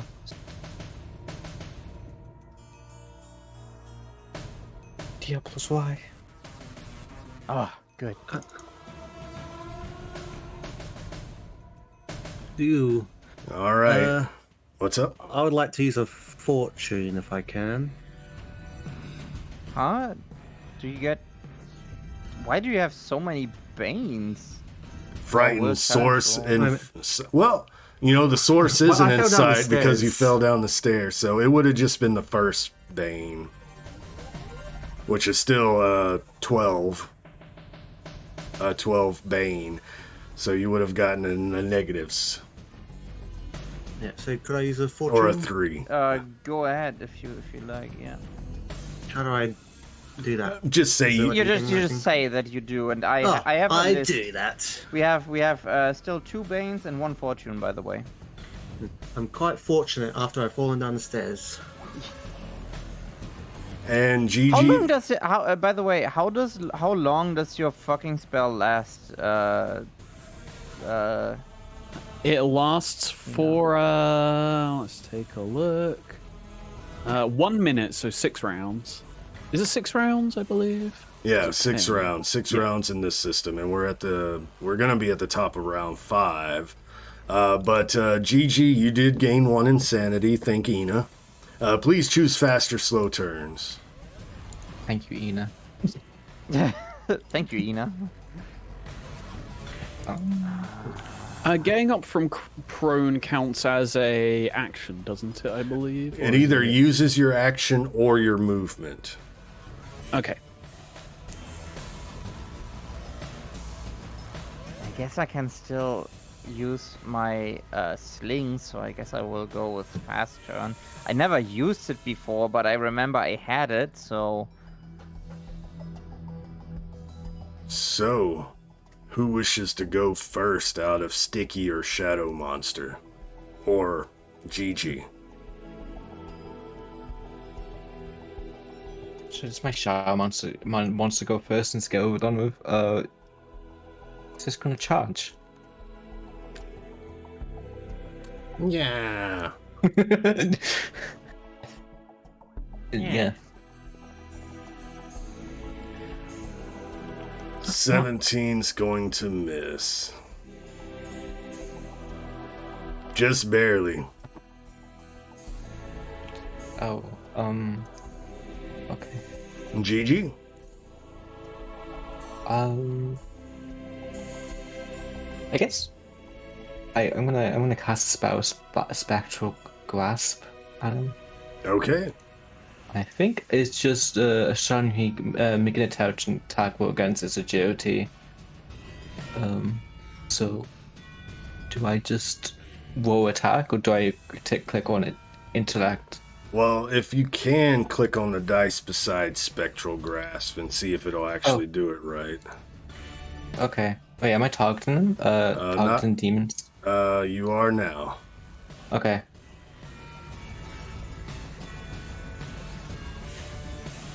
Oh. Sweet. Let's see. So I guess it automatically did the Bane for, Go ahead and roll a d6 for the spell defense. This is going to be a Bane right here. Unless you have spoons to cancel it out. Spoons? Hold on. Oh, that's only a 2. So that's a 15 versus agility hits. And on a success, target takes 1d3 damage, and makes attack rolls with 1 Bane for 1 round. So now it's at 2 Banes for attacks because of being grabbed by the shadow. And it takes 3 points of damage, which is full damage because of Eena's spell. Full 3 instead of having that. How does it look when you cast the spell? It's like a purple, holding my sword, there's a purple fist that comes out of nowhere, just punches him in the gut. Nice. And something else I forgot to mention, after losing that dirigible and you and made those saves, you notice without one of them, you're starting to slightly lose altitude. And it's Sticky's turn. Shit. What do we do about the ship? Never mind. Yeah, I guess I will hastily get my sling and load it with some trash and try to sling it at the demon. Let's see. How many? This is in range now, and also I can use feint actually this time. Correct. Because it's in short range, so I'm gonna go with 2 boons. Sounds How many good. banes do I get? It should automatically do the horrifying Bane, so you should be good to roll. Okay.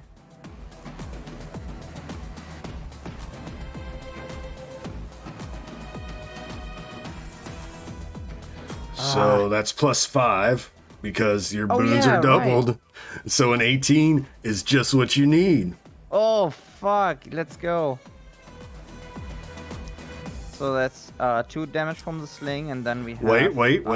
What? Remember, it's doubled, right, Eena? Indeed. Oh, wow. So that's 4 damage. damage. Okay, let's see. Then I get 1d6 for trickery. So I got- another 2 plus that. Another. Does backstab trigger here? Let us learn together. Backstab. Let us learn together. Once per round, when you attack with a basic or swift weapon, and you made it with 1 boon. Yeah. Yeah, okay. So then we have backstab. And dirty tricks. That's hilarious. Oh my god. That's hilarious. Wait. That No. backstab took it to 1 hit point, 1 damage away. So the dirty tricks describe how you kill this thing in midair. Oh, okay. I have the perfect image for that. So basically, like I never used this before, but like fuck it. always had it with me, this weird sling, and I just grabbed some stuff from my pack, right? And I loaded into the sling, and I fired it off, and we get this glorious shot of like this travel dildo just flying like through the air and like landing directly into the demon's eye and like penetrating it, and that's how I want to kill it.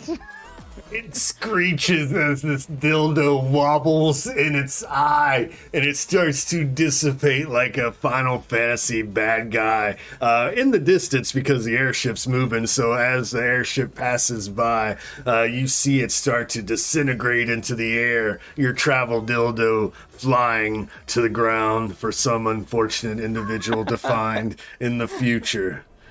And then, and then combat is over. The airship is still slowly descending as Finger Nipples, who luckily came with you, comes up the top of the stairs. And what's going on here? No time to talk. Repair that thing. I can't repair it, but I think I know how to drive it. Do your worst. Of course he does. So Finger Nipples will rush to the helm. What are you all doing? I sprint, I clamber up and I sprint back to the room where Astrid and Michael were. Yeah, you open this wardrobe that they were hiding in, both cuddling each other, and he's like, it's gonna be okay, I hope, it's gonna be okay, just have faith. What happened, Lethe? There was some sort of criminal or an interloper trying to take the ship, but we've defeated them, and you're safe. Oh, thank the new God. We are blessed to have you here. As we switch back to Finger Nipples actually taking the helm, he's like, we're gonna have to land this thing. It needs some repairs now. And we get a shot of the airship as it's slowly descending as Finger Nipples is taking the wheel and taking it for a landing. What are the rest of you doing? I'm sort of trying to stabilize myself in the center as my chaotic destruction is still going off, trying to minimize the damage to the ship by sort of standing in the least vulnerable area. Anything, GiGi or Sticky? I'm waiting for GiGi. Oh, I was like, I'm gonna like just desummon the shadow, just give it the bold arbor, and I'm just gonna maybe just go somewhere, maybe just hold on tight to get ready for like impact, I guess, onto the ground. Good call. I guess it's pillars, right? We're like in the middle, so I just go up to one of these pillars and just hold tight. Nice. Yeah, I go down and say, all right, time to come out of the closet. We have to land. This was not good. We got some enemies. And you hear, even from out top, you hear Finger Nipples' voice echoing down into the bottom. Brace yourself! I brace myself. I grab Astrid and I use my body to help make the blow less intense. And then we get a shot of the airship landing like the Firefly in the Serenity movie, crashing down and then skidding, leaving a trail through the dirt as it comes to a halt. We end the episode with everyone exiting the airship. Finger Nipples, we're gonna need a day or two to repair before we get this baby airborne again. Hopefully there's some civilization around here. Where are we? And then, unless you have anything else you wish to do before the episode ends, that's where we will end. By the way, where was Edgar the whole time? Oh, he was letting you take care of it. He was in that room. He's tussled about. You see a big welt on his head, a bruise.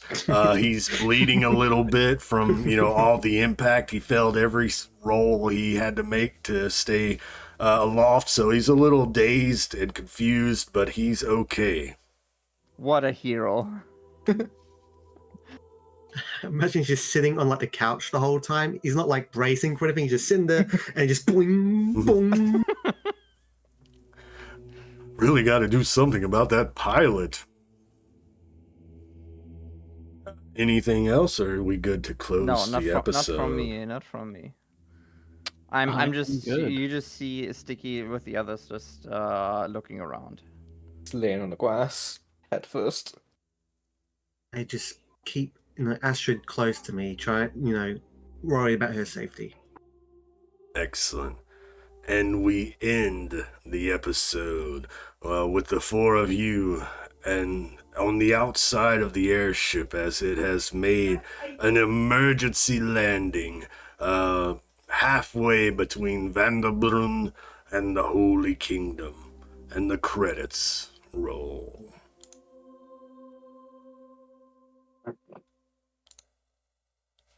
All right, I hope you enjoyed episode 12 of Shadows Fall, Mask of God.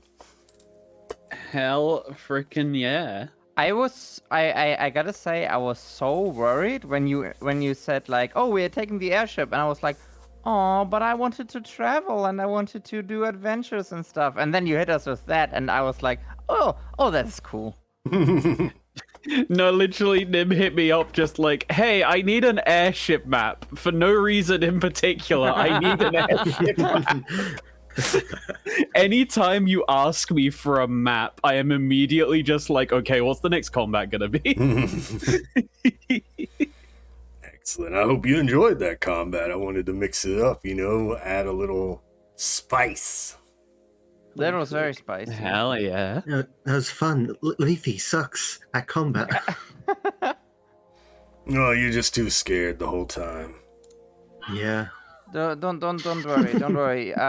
New character who this you gotta get used to the system and everything. And I think you did some really cool maneuvers. So don't worry. It's all part of the process. And I think we need to tell you how exactly boons and banes work with canceling each other out.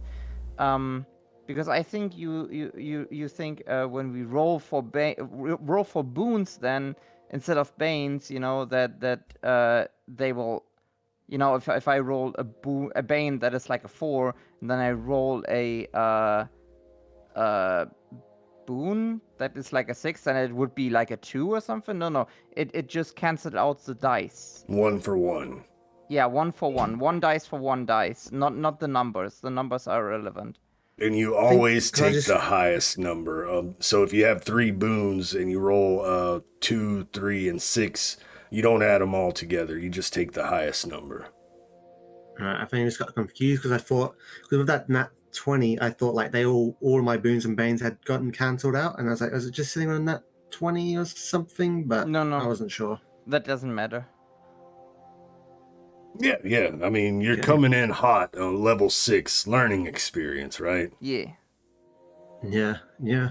I don't know what any of my spells do. Yeah, exactly. I have to read it in the middle of combat. Wait, what does that do? And then I forget when I read the next one.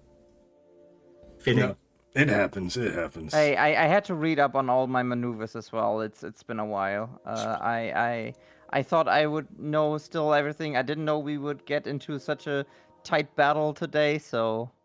Toit.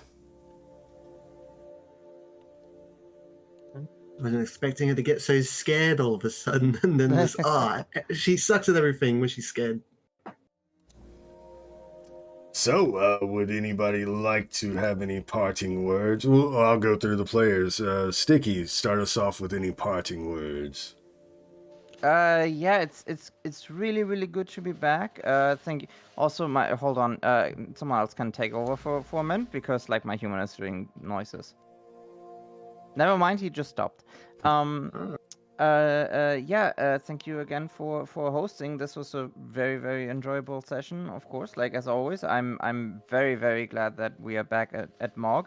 Thank you for all the raids, and see you hopefully in 2 weeks again. Yeah.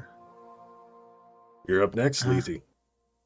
I go next. Am I allowed to plug myself? Is that Yeah, what of this course. is? Yes, this is that's what this it's is. for. Yeah. Okay. So I'd like to thank you, Melly, for this is so fun. Playing. Finally, I get to play in a group that isn't this group I've been playing for the past 4-5 years, and it's interesting to see how different people play, and it's so fun. And I love Lethe, and I love the party. And I'm gonna plug myself on Tuesday. Zeka and I are gonna be doing a stream playing Portal 2 co-op mode. Nice. That's the same time that Mog started, but on Tuesday. Nice.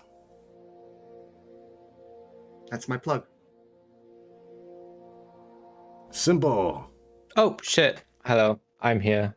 I'm Simple. It was fun playing Skibbity out with. Yeah. Done. I'd like to petition that we remove Simple from the group, please, after that horrendous display. The cardinal got me so hyped. I'm so Oh god, I'm the so whole influenced. cardinal stuff, yeah. I'm so I love him. You're just in the I love shadow of his riz right now. I think you're Elvis. You're doing. Sorry.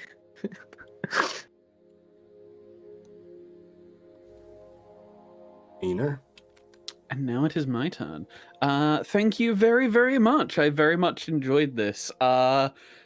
This was sort of a test on my part to see how the group would react to being a little bit more messed with my spells. So I'm glad to see that it went mostly successfully. Mostly-ish, kinda. Went great. Mostly. Mostly. No comment. You were the one who had the most success with it. That is true, but only because like Sticky is built for success in certain things, so Well, then I guess I'm just casting it on you in the future then. No! Enjoy! use it sparingly. Don't overdo it. I hate It's only a gambling. level 1 spell. I can cast it multiple times. The thing is, I hate gambling. Well, you better learn to get used to it by the end of this. I'm gonna kill you.